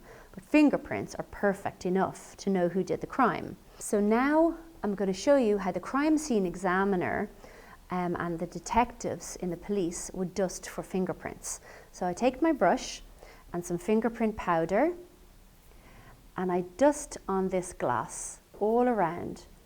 And you can see that when I move this in the light, I can see some fingerprints quite clearly, especially under the powder. So the next thing that the detectives do, and the crime scene examiners, is to take a bit of tape, just like this, just like sellotape, and they put it down like this to get a really nice fingerprint impression. So the fingerprint impression would then go in under the microscope to be looked at, and then it would go into the fingerprint database and see if we can match it up with someone who committed a crime before, because the police would have their fingerprints on the database. Fingerprints also work really, you can see it dusted here. If I dust for fingerprints on a CD, it works really well, because these are surfaces that take the moisture really easily. But if this fingerprint was on paper, this would be much harder to do. So here is an example of the fingerprint being dusted with the fingerprint powder, and then you see the fingerprint impression here. So that's very useful for the police and the forensic scientists. So, how do we match the fingerprints up? So I'm sure you've seen before on television somebody having their fingerprints taken. So I'm definitely not a criminal, I'll just let you know, but I'm going to have my fingerprints taken today.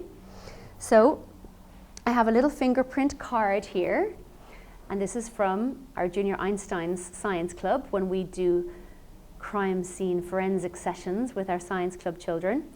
And what you do, and I won't do all my fingers, see I did a practice one earlier, is you have to roll your finger on the ink. This is ink, and you get a nice blob of ink on your finger, and then I'm going to gently roll my finger onto the first one here, and each box is for a different finger, and you can see really clearly there the perfect outline of a fingerprint. And this is how we keep a record of people who've been bad before, and then if they're bad again, we can catch them more easily. So I talked earlier about the criminal maybe leaving behind footprints. So if a criminal was outside the window trying to break in and it was really muddy outside, they might leave really clear, perfect footprints. But if it's not muddy and wet outside, maybe their shoes are a tiny bit dirty, and they might leave a little shoe print like this. See, this is a bit of a dirty shoe here, and when somebody walks and then walks away and then walks again, you can see that there's an outline here. There's an outline of what the bottom of the shoe looks like. So that's really interesting. Even if somebody was walking on a nice clean floor with nice clean shoes, the forensic crime scene examiners could still use special equipment and lighting, going sideways on the floor and shining special torches and lights, and get a really, really good picture with really special cameras of a shoe print. Now, the reason that we care about shoe prints is because there's a lot you can tell from a shoe print.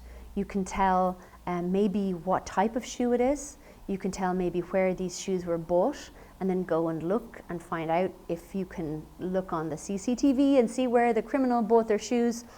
But most interestingly, you can tell a lot about the prints on the ground outside the window in the grass. You can tell maybe how heavy that person was, whether they were a man or a woman, by the size of their shoe. The type of shoe it was. Was it a lady's shoe with a big heel on it, or was it a big, huge boot? So we can get a lot of information from this. And I brought a picture to show you of a shoe print that's outdoors in the mud. And you can see that this shoe print outdoors in the mud is quite deep, and clearly you can see the marks on the bottom of the shoe. And then this one is one that's seen underneath a special light.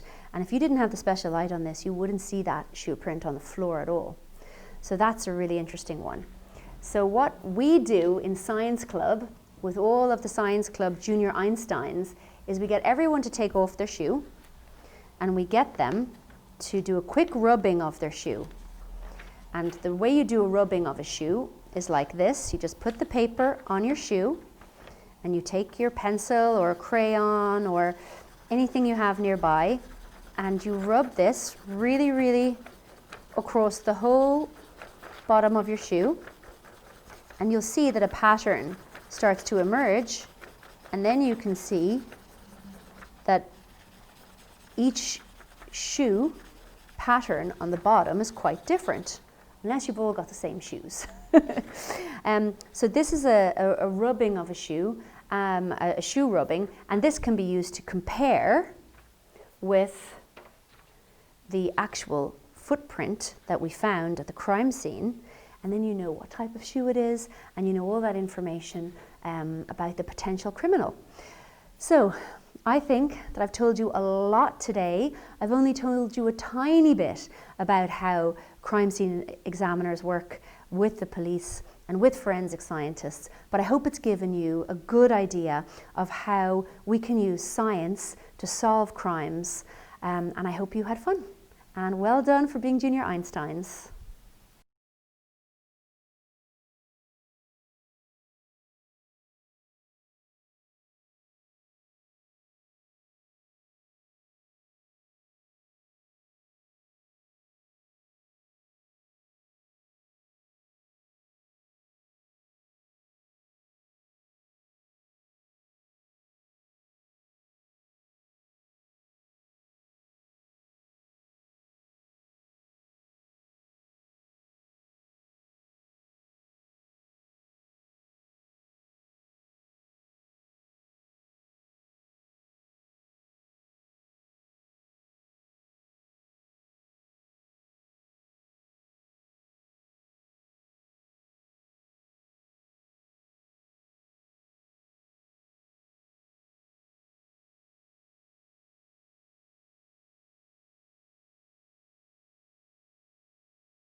Oh, hello.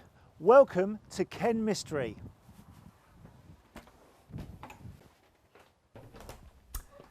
I'm Dr. Ken, and this show is inspired by the ancient Greeks' belief that everything could be explained and was made up of the 4 elements: earth, air, water, and fire.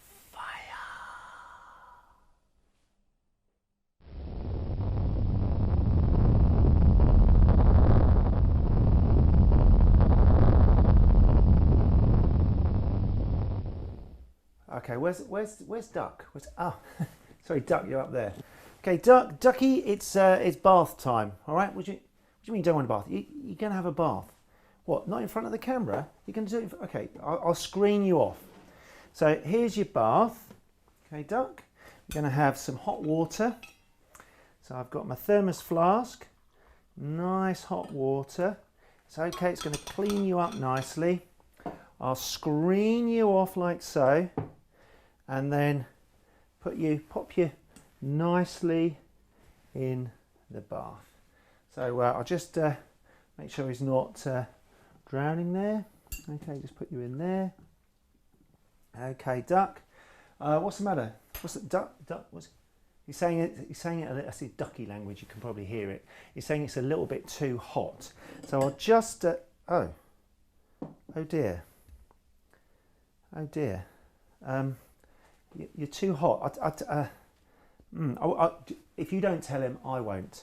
Okay, Duck. I'll tell you what. I've got an ice bath here. So I've got some ice. Okay, that's not doing anything. All right. Okay, Duck. I'm going to increase the surface area by adding some water, and I'm going to cool it down as well by adding some salt. Because if I add some salt, it actually lowers the freezing point, so I can actually get it lower than 0 degrees, be about -8, something like that, and I'll cool Duck right down. And remember not to drown. Oh, that's interesting. Look, can you notice as I'm cooling Duck down, Duck is restored to his original colour. That's amazing. So in cold, he's the original colour, but when I warm Duck up in the hot water, just hold him there, notice how he goes clear, changes colour, in there, nice cold water, he quickly goes back to the original colour. How does this work? Well, inside this plastic is something called a thermochromic ink. The thermochromic ink changes depending on temperature. When it's hot, it goes clear, and when it's cooled back down, it goes back to the original colour. Now, why? Well, the way the thermochromic ink works is the ink, when it's at room temperature, has 3 component parts, and those 3 component parts come together like so. When you heat them up, they separate, letting light through. So when it lets light through, the dark colour disappears. And of course, when you cool it down, the ink, those 3 things come back together, 3 component parts come back together, restoring the colour.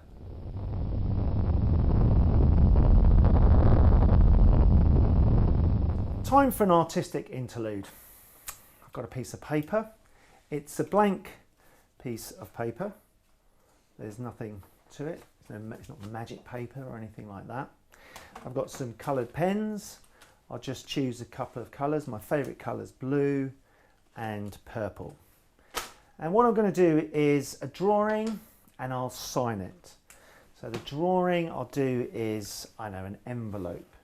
So if I draw a nice envelope here and a nice envelope there, sort of do it roughly there, artistically, here we go, there, okay, didn't say I was much of an artist, and I'll sign it It's Science Week, so hashtag Science Week, and I'll sign it Dr. Ken.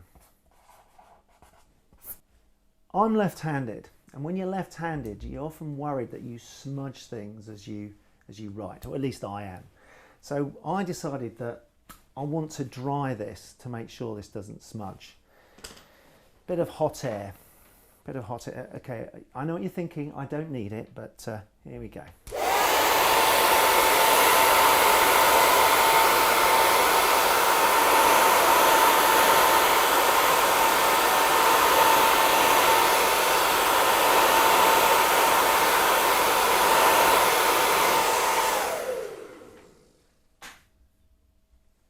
Oh dear. It would appear my inks have disappeared. Well, apart from this little bit here. Let's try and get that.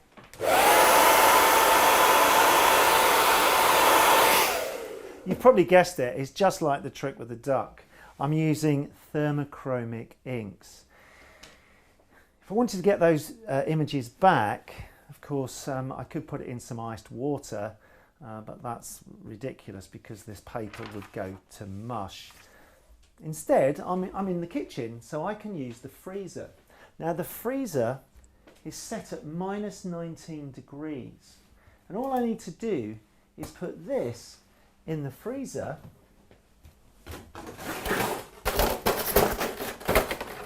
If I can get it to fit.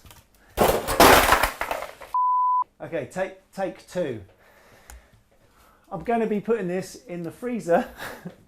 Hopefully it won't fall out this time. And then I've got to leave it for about 3, maybe 4 minutes, which would be a very boring video if you waited 3 or 4 minutes. So, right, let's see what happens once it's cooled down. Drum roll, big reveal. Yep, it's come back. So you heat it up, they disappear, you cool it down, they reappear. So this is a thermochromic ink. If you want to do it yourself, you just need to get some of these pens. They're made by a company called Friction, or Friction with an X. You can buy these on the internet. You might be able to pick them up at your local supermarket or a specialist stationery store. You know, good luck trying, but just remember Frixon. Try this experiment for yourself at home.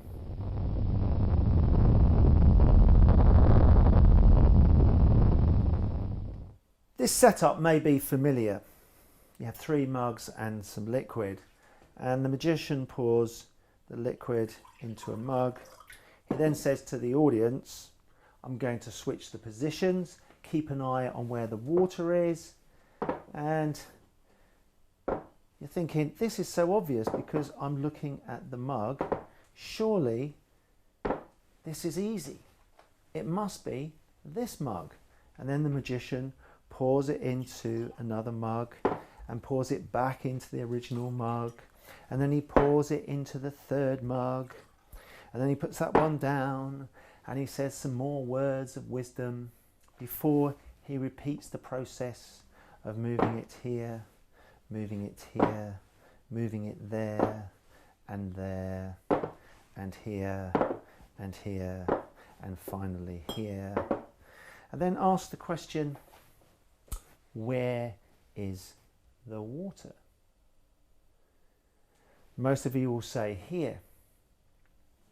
Then the magician says, okay, if there isn't any water here, if I take this one and turn it upside down, that is correct.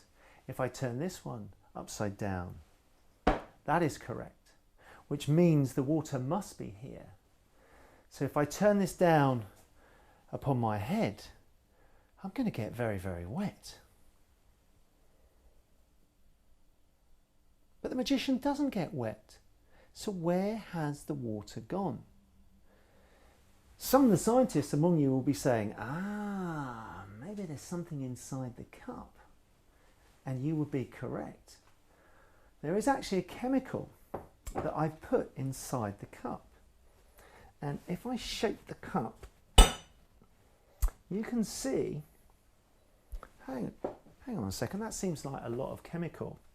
But believe it or not, I put a very, very tiny amount of something called a super absorbent polymer inside this cup. And I'll do that demonstration for you.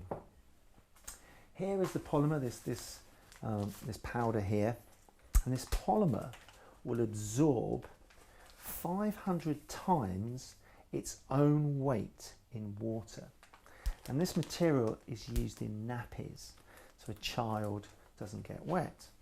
So if I take this tiny bit of powder, there's hardly any powder there, and I add just the same amount of water, something like that. Notice that it does take a little bit of time for the water molecules to go into the polymer molecules, and slowly but surely, as I sort of shake it around at the beginning, notice how it looks like water. But as I keep shaking, what happens is the water goes into the polymer molecules, and as I try and shake more and more vigorously, you see it becomes more and more viscous until eventually it doesn't really shake, or it shakes less and less. Now the problem with using a glass, or the great thing about using a glass, is that you can see it. Unfortunately, the surface is very, very smooth compared to a cup. So if I turn it like this, it might stay there, or it might fall out. Oh, we got lucky this time. But can I get it back? Well, I can do a little bit of chemistry. If I add some simple salt to this mixture, because it is a mixture, the water is mixed in with that gel, I can actually release the water. So just 1 teaspoon of salt, that's all. I'll put it there and I'm going to give it a stir, and the gel is slowly changing back. It's getting less viscous and more watery, and as I stir it and stir it and stir it, eventually most of the water will be released. So if I get another cup, notice how I can pour it. No longer a gel.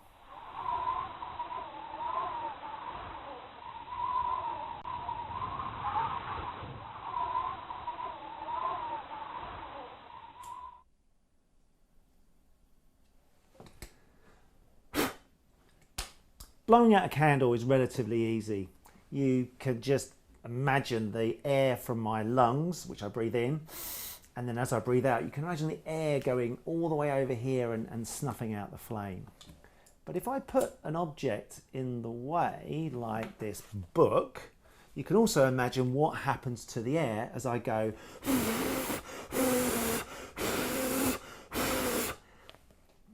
Absolutely nothing. You can imagine that as I was blowing, the air was actually hitting the surface and rebounding towards me. Can't get anywhere near the flame. But if I change the surface to something like this,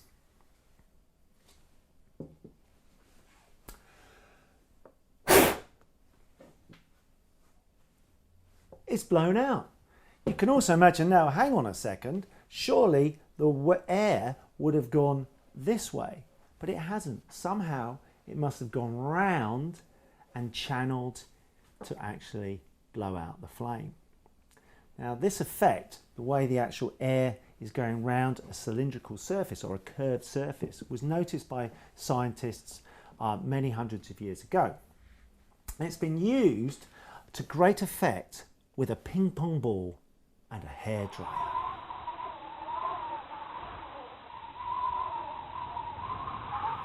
Instead of my breath, I'm going to use a hairdryer, and for my curved surface, I'm going to use a ping pong ball. Let's see what happens now.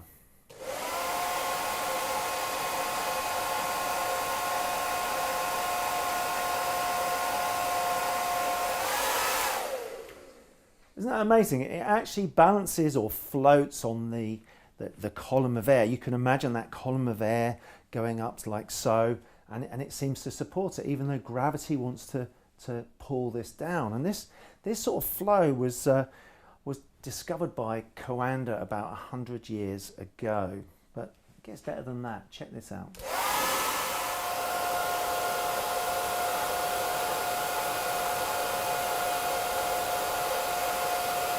So as I turn the angle, you'll probably notice it's starting to rotate, but it's still stabilized in the air somehow.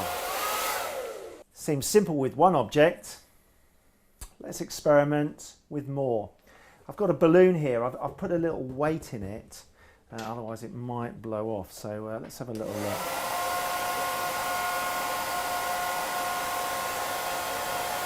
Yeah, it still works. Isn't that amazing?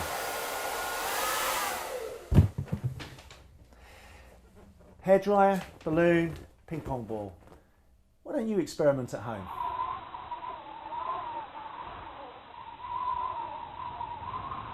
If you're doing this in the classroom, do it over the sink or a bowl. You will need a piece of card that's roughly the same size as the diameter of this glass or cup that you have, and fill up water, not too much. I'm filling it to about 1/3 full. You put the glass underneath the card or the card on top of the glass, and then carefully turn it over, and then hold the top. I'm going to hold it by its handle, see if I can give it a go. Voila! It's almost like a magic trick, isn't it? You know, gravity is pulling down the water and the card, but it doesn't seem to be falling. Now, a lot of people, this used to confuse me a lot, because I used to do this as a kid, and I didn't really understand the science of it until it was explained to me. Believe it or not, this is all to do with air pressure, because there's air inside the glass, there's air outside, and air pressure is the force. If you imagine this is a gas pushing in all directions, there's also a force pushing upwards, as well as gravity pulling downwards.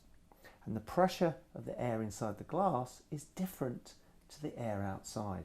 It's lower pressure. So the combined forces means this actually stays still.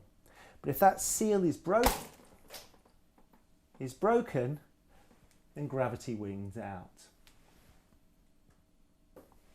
Thinking of the Greeks, I'm doing an extra experiment. I've got this Greek yogurt, and I've found out you can use the lid. This plastic lid makes a great seal and looks really cool. I've been doing this with a yogurt pot for ages, and sometimes that seal breaks. I thought, what else works? Maybe an object like this, a balloon. It's got air, it's under pressure, it's got a slight curved surface. Well, let's do the experiment, shall we?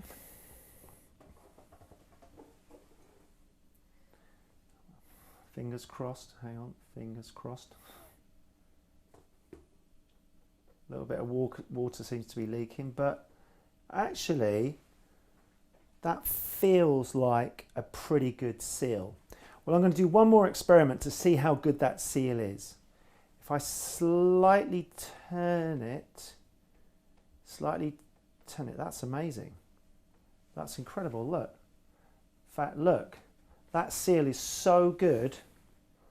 That seal is so good that I can actually rotate it 360 degrees.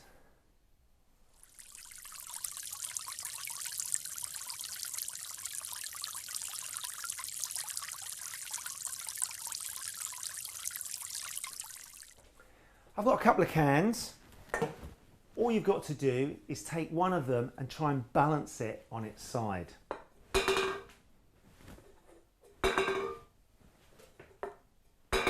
It's pretty tricky, but you'll notice that some cans are easier than others. You're probably thinking, oh, it's because it's been on a diet.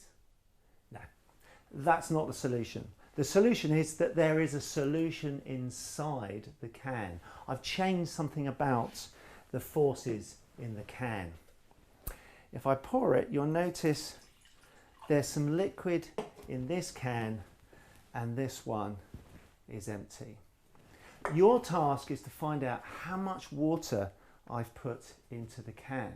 Now you should find the minimum and maximum amount of liquid. And when you've done that, send a picture of your fancy balances and your volumes to #ScienceWeek. When you've got an empty can, all the material is evenly distributed in the can. So the centre of gravity runs through the middle. When you have a liquid in the can, as you alter the can's angle, the centre of gravity is actually moving. It's a bit like when you shuffle from one foot until the other. The weight or the centre of gravity will change. So when I place this on its side, like so, gravity is pulling it down and there's an equal and opposite force at its contact point. And that is what keeps it balanced.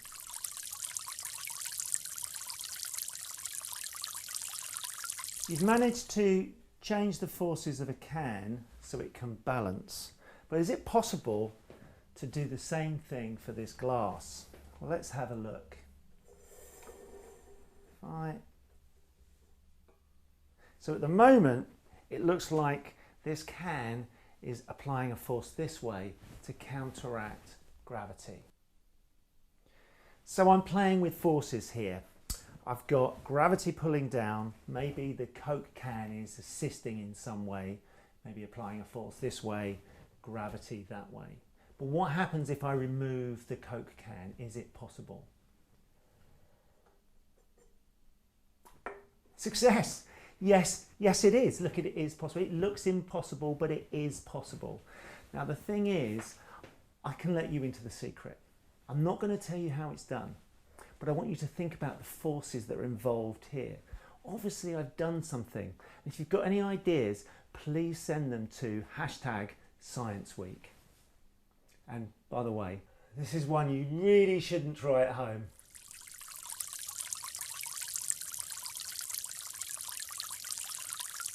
This is a trick anyone can do. All you need is 4 coins about this sort of size and a glass. And what you're going to try and do first of all is balance them on the edge of the glass. Now you notice, try as I might, I can't even balance one. I guess, some cheeky people have said, oh, just turn the glass upside down. That's really easy, Dr. Ken. But I'm going to show you, it doesn't matter, even if you had a piece of card actually, if I put the piece of card here and I tried to do it, that doesn't work either. The solution is another solution over here, some water. And water has some amazing properties. I'm going to pour as much water as I can without spilling. And you'll notice when I get to the top of the glass, it looks like, there's a nice little bubble there. It looks like it's got a skin over the top. This is a phenomenon we know as surface tension. There's another property of water. If I stick this on top, or just place it on top even, there's incredible adhesive forces of water. In fact, they're so strong that I can put these at the very edge and they won't move. In fact, I can get my can from the earlier experiment and I can actually put that,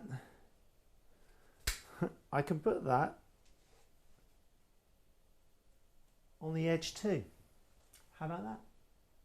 Isn't that amazing how that's balanced right on the rim of the glass? And that's all because of the adhesive properties of the water pulling the card down. Quite incredible.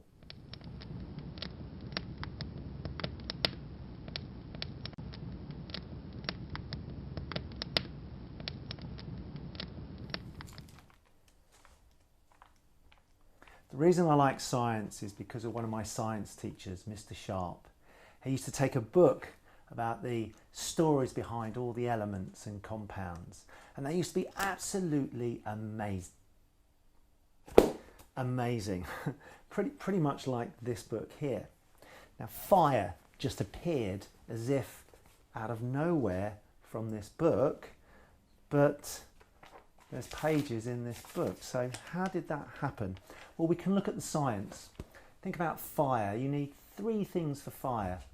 You need heat, you need oxygen, and you need a fuel. So inside here, we must have a fuel, and the fire creates the heat, and in the room, there's about 20% oxygen, all those things. But of course, I don't want to burn the house down, so I want to be able to get rid of it. So when I close the book, I'm actually removing the oxygen. So to get rid of a fire, that's all you need to do. Remove the oxygen, remove the heat, or remove the fuel.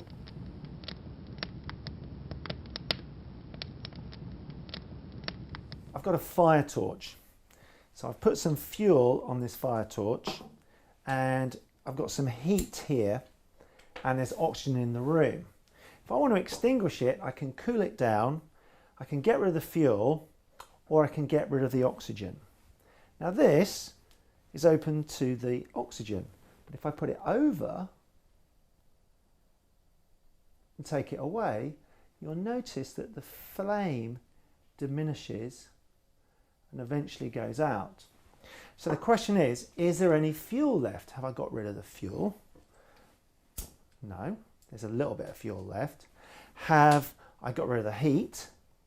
I can assure you, if I touch it, it's still hot. So somehow I got rid of the oxygen. And what happened there was a chemical reaction. The fuel contains a hydrocarbon. It contains hydrogen and carbon. When you burn it in oxygen, it makes carbon dioxide and water. You can see a little moisture on the glass where the water has condensed. So while it's burning, it's actually filling up with carbon dioxide. And the carbon dioxide fills it up because it's hot, fills it up until eventually the whole glass is full of carbon dioxide and extinguishes the flame. A little bit more danger. Instead of using the glass, I'm going to use my mouth. How am I going to do this? Because the glass fitting over here, surely the heat transfers with convection and I'd burn the mouth. So instead, what I'm going to do, I'm going to put it upside down. So any heat goes that way and I'm below it. Of course, I've got to then create a carbon dioxide rich atmosphere. So I know when I breathe in oxygen, and when I breathe out carbon dioxide. So I've got to breathe out very carefully, create that carbon dioxide rich atmosphere, and then slowly put it round the fire torch. Wish me luck. This is the final thing I do, so you will have a video.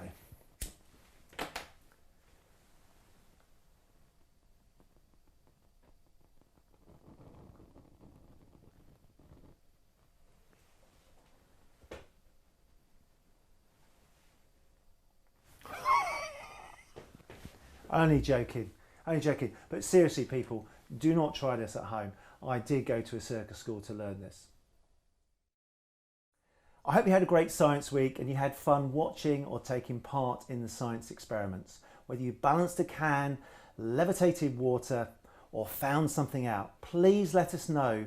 #BelieveInScience at Science Week.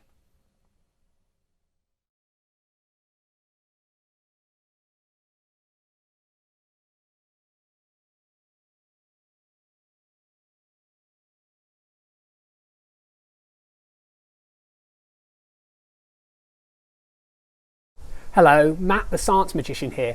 I'm going to be presenting for the next half an hour lots of objects of wonder that I hope will make you curious. Now, sadly, because of the lockdown going on at the moment, I'm unable to visit you in person to present my science magic shows. So instead, I'm taking you down to my workshop and studio where I'll be presenting the tricks from there. I hope they make you go wow, but also I hope they get you thinking more about the science of all around us. Everything I'm going to show you today has all got some sneaky science behind the scenes, even if on occasions it appears like magic. I would like you today to experience lots of wows. But don't just stop at the wow moments. Go further and try and figure out how things work. Try and find an explanation behind what you see. But don't stop there either. Go one step further and go on to the, now I wonder what we can use this for. Now I wonder what else. Now I wonder what if. Watch this orange ball really carefully.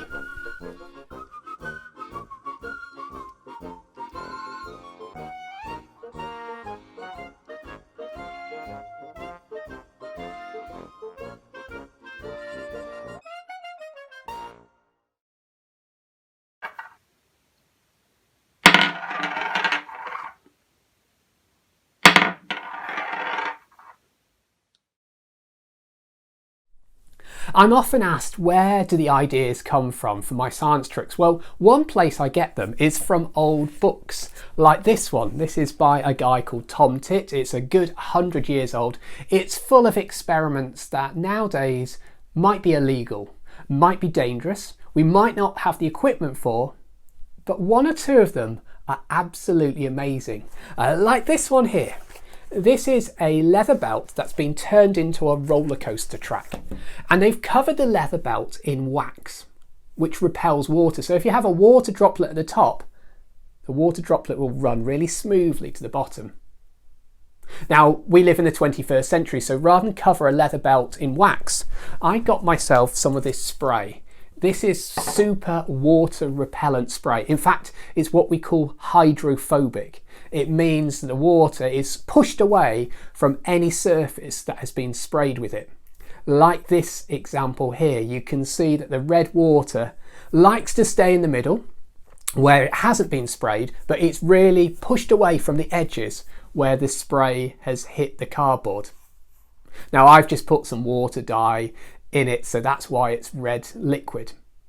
And rather than just a flat piece of paper, let's have some fun. So I made things like this roller coaster track here with the ups and downs. I made a loop-the-loop, I made a big ramp, and I also had some hoops to see if I can make the water droplet jump up and through the hoops. So let's see how I got on.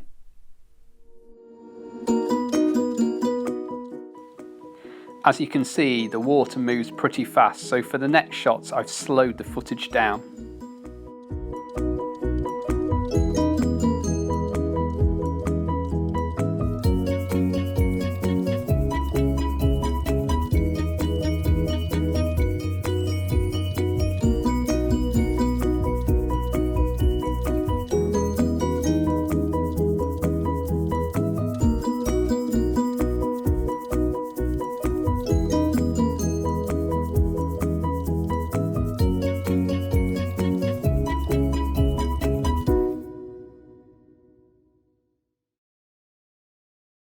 This is one of my favourite science tricks.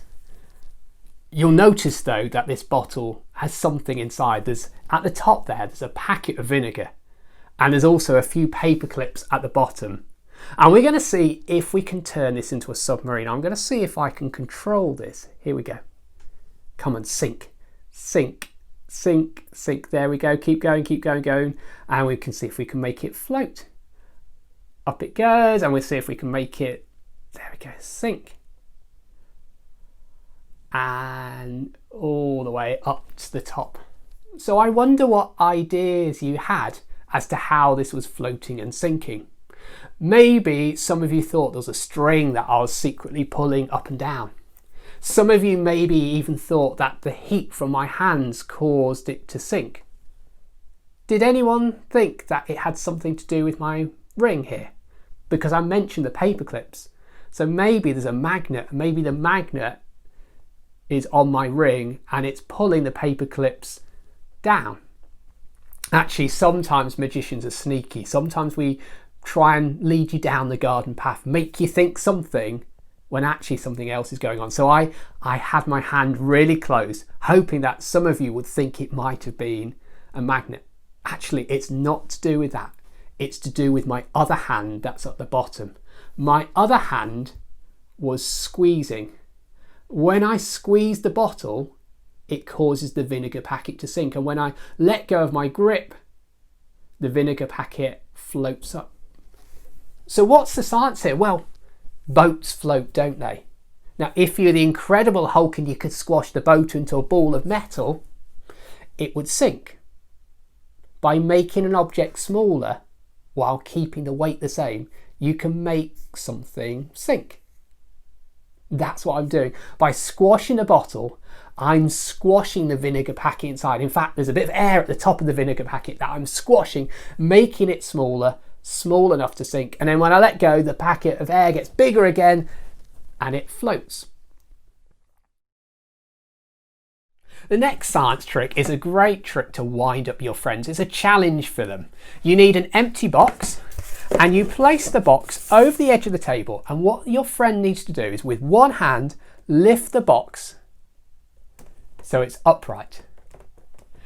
Now that's easy to do, but the real challenge comes in when they are being stared at. So I've got Monty the monkey. Monty's going to be my distraction for my pretend volunteer over here. Now with the added pressure of Monty looking at them, it's impossible to do it. So if I put Monty away, the distraction goes, the box is fine. Might wobble, but it stays up there. If we bring the distraction back of someone staring at you,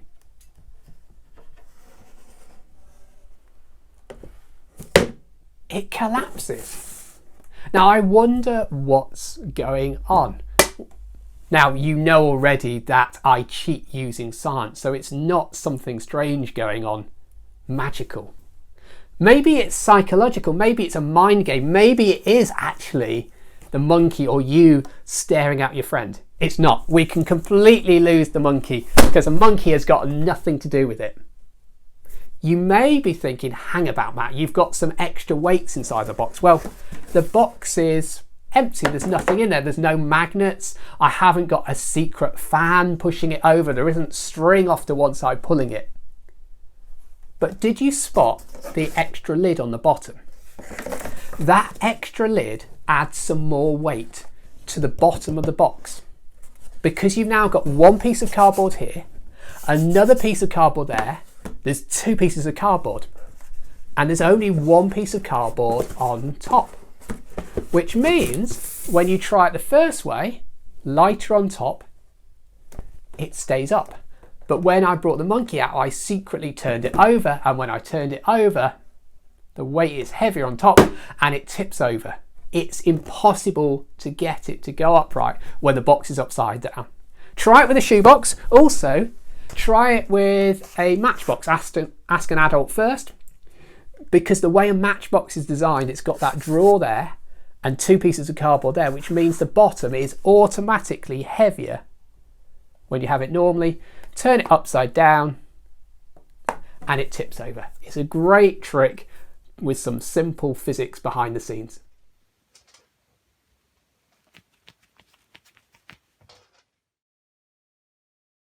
I want to share a few natural wonders I've discovered. The first is this photograph of a match. Can you spot something strange here? Where's the flame's shadow? Isn't that weird? The second one I've just discovered on my trampoline these wet autumn days. Look at the square raindrops. I wonder what's causing that to happen. In my local park, there's a tree, and this tree is a great battle between engineering and nature. You can see from the photograph that the tree has been planted right next to the fence, and at some points the fence has been bent out the way, and at other points the fence is winning because the tree has grown up and swallowed up the fence. And if you were to cut the tree in half, you'd see some iron railings going all the way through.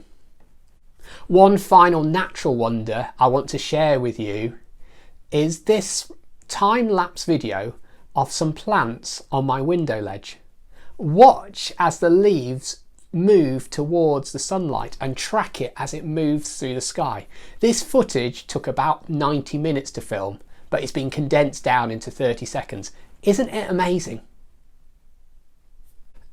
I went to my local park to recruit a volunteer for my next illusion. I'm a big fan of these magicians who make exotic zoo animals appear and disappear. I haven't got the budget, I haven't got the space in my house, so I'm in my local wood, and I've been collecting some wood lice because I'm going to make one of these vanish very shortly.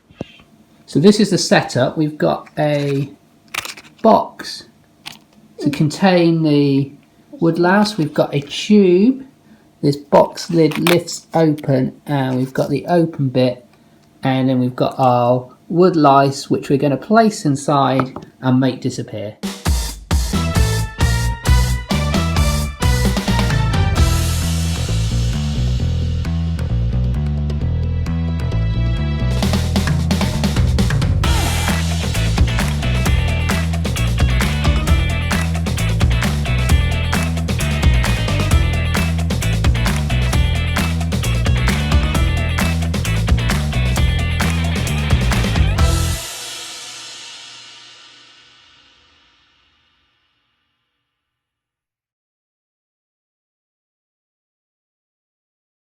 One of my favourite science stunts involves a drinks can.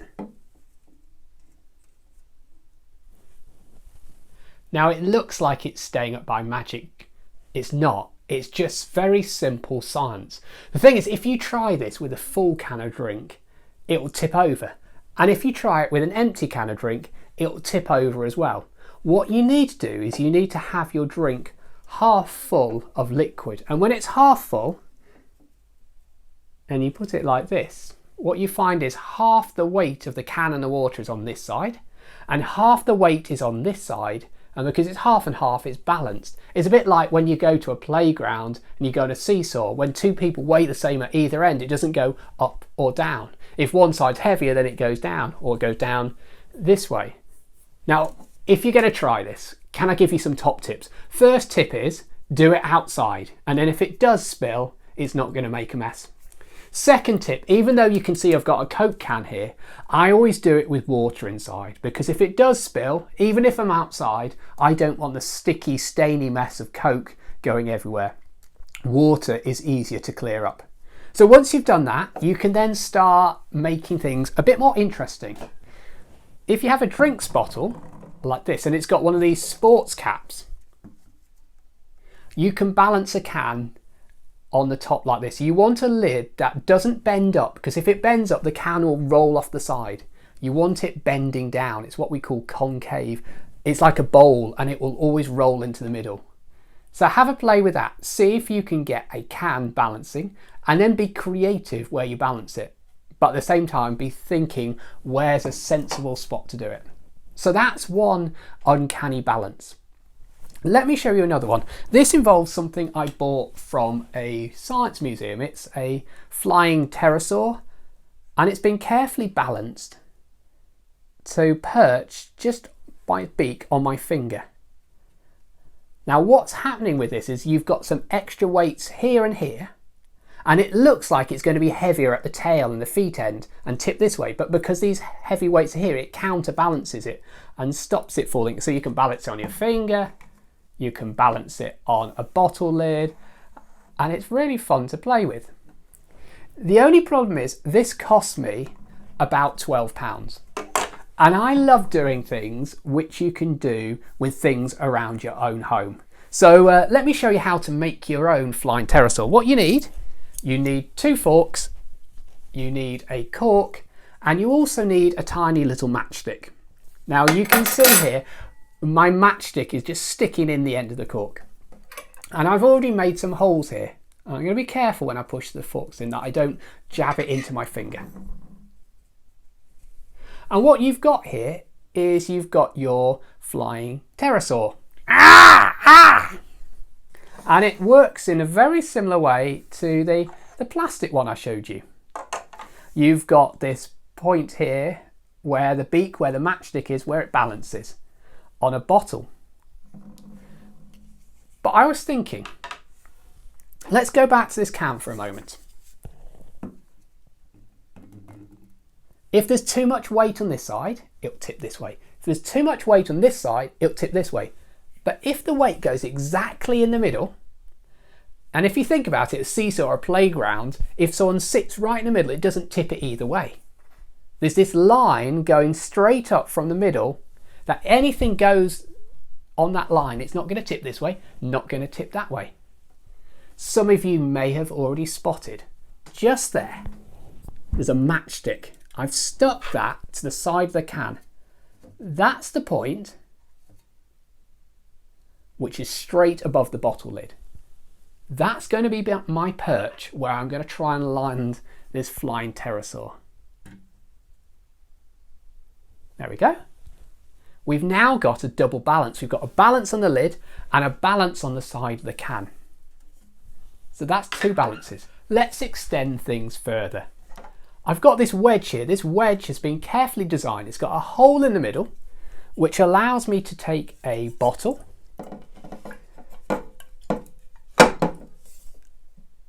and this becomes a seesaw. But it's too heavy at this end, it's tipping this way, so I'm going to add my plastic drinks bottle there to be a counterweight. And now we've got this lovely balance here that it looks like it should tip over, and yet we've got half the weight this side, half the weight this side. But we can extend this further because I've already showed you I can balance a can and that bottle, and I can balance a flying fork pterosaur on the can. So let's see if we can get 3 levels of balancing going on. Now, just to help myself, I'm going to do a few things. It's not cheating, it just gives me a helping hand. So first of all, this is a spirit level. It's what builders use to make sure everything's nice and level. So I've just got a bubble at the top that just helps me find the level spot. So that's sorted now. I'm going to add these here. These are just tubes that will be there as protection. In case I knock it, then these will catch it. They're not actually holding it up. They're just there like a safety net. Okay, so let's give this a go to start with. I'm going to take my mic off as well because I need to get this.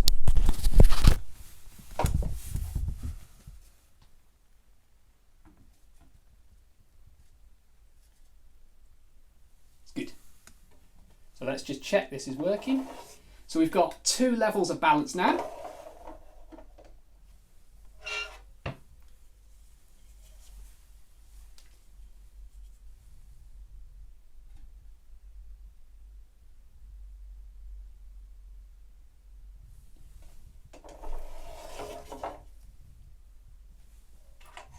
What about this?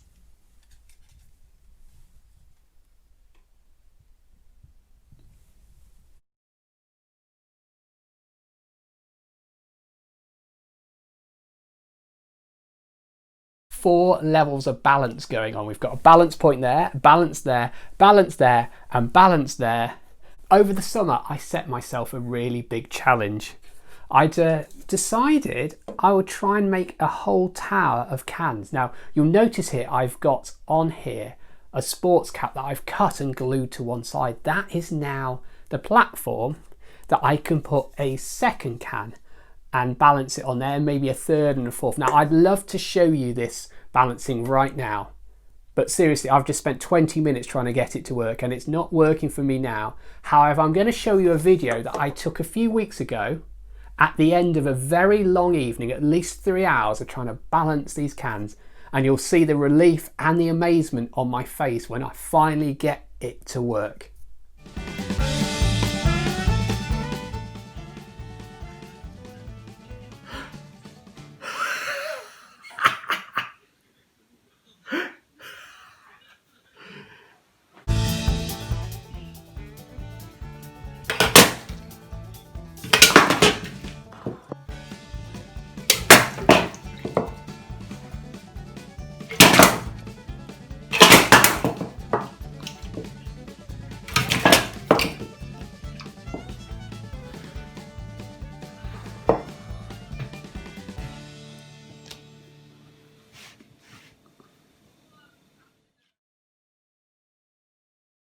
you may have noticed a few things off to my side. I love shapes, especially really surprising 3D shapes. This one here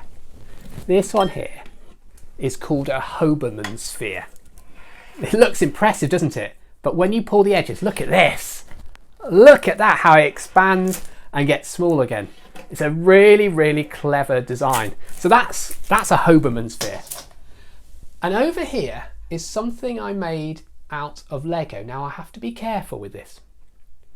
This is called a Tens Gritty sculpture. And when you first look at it, it looks like it shouldn't stay up because you've got the strings there, you've got no rigid connections. It's a really clever piece of engineering. And you can wobble it a little bit and it stays up. If I wobble it too much, try this, eventually it will collapse. So I made this out of Lego and I really, really like things like that. I love playing with Lego. Whoopsie daisies. And I want to share with you two other shapes that I really love. The first one involves this. This is a zip. I just went to a dressmaking shop and I bought the longest zip that they had in the shop.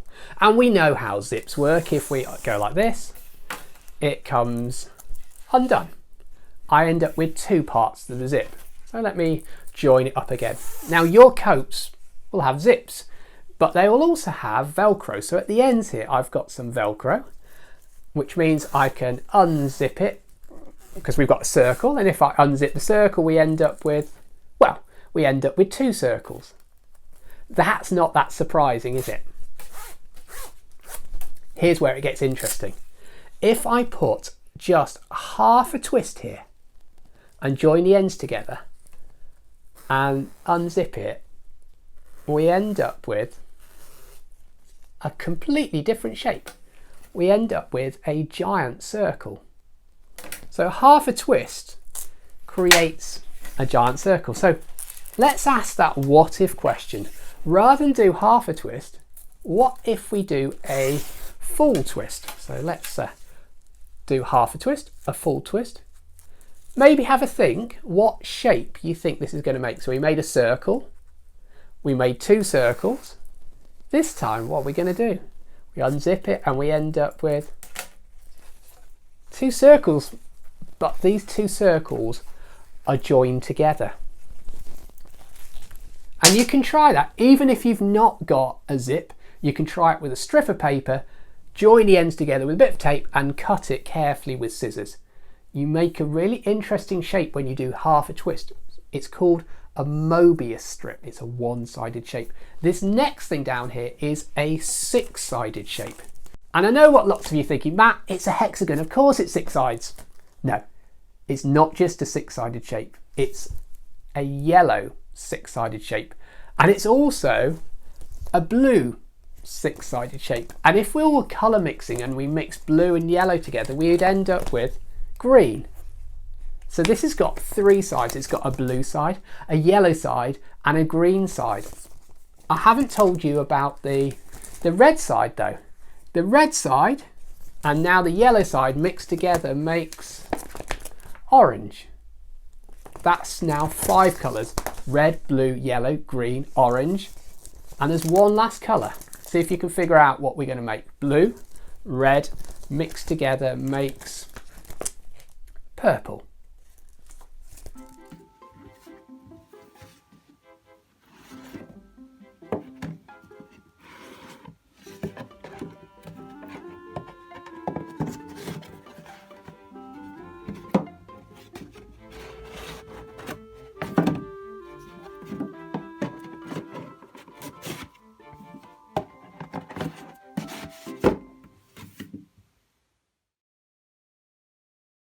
I've put together a collection of some of my favourite optical illusions.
in that last montage of videos, you will have spotted some illusions with toilet rolls. This is something I invented about 18 months ago, and I want to show you how to make it. It's dead easy. What you need is a toilet roll, and then you need to cut what we call this sawtooth pattern in the top.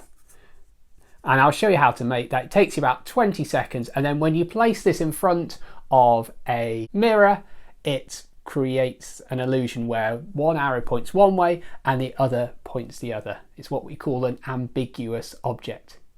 So in order to make this, what you need to do is first of all squash the toilet roll, then take your scissors and cut about a centimetre through both bits of cardboard, and then it means you've got the cuts on either end.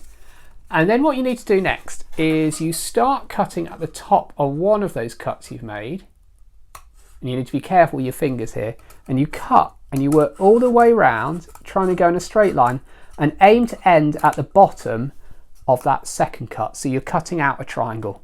And then you repeat that, start at the top of the second, cut down, cut all the way around, and you end up creating that sawtooth pattern, which when you put in front of a mirror creates the illusion.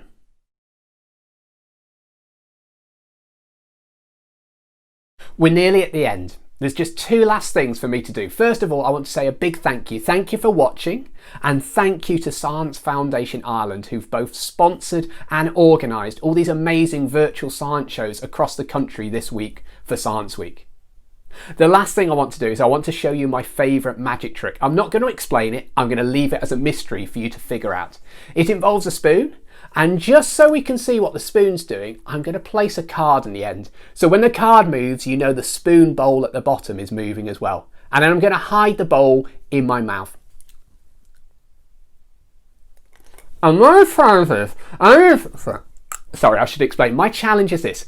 I need to flip the spoon upside down. I'm not allowed to use my hands or fingers, just my tongue on my teeth.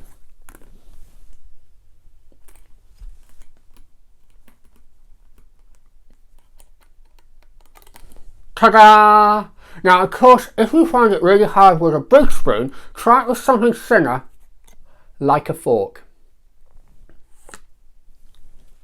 I'm going to leave that as a mystery. So thank you for watching. Have a great rest of your day.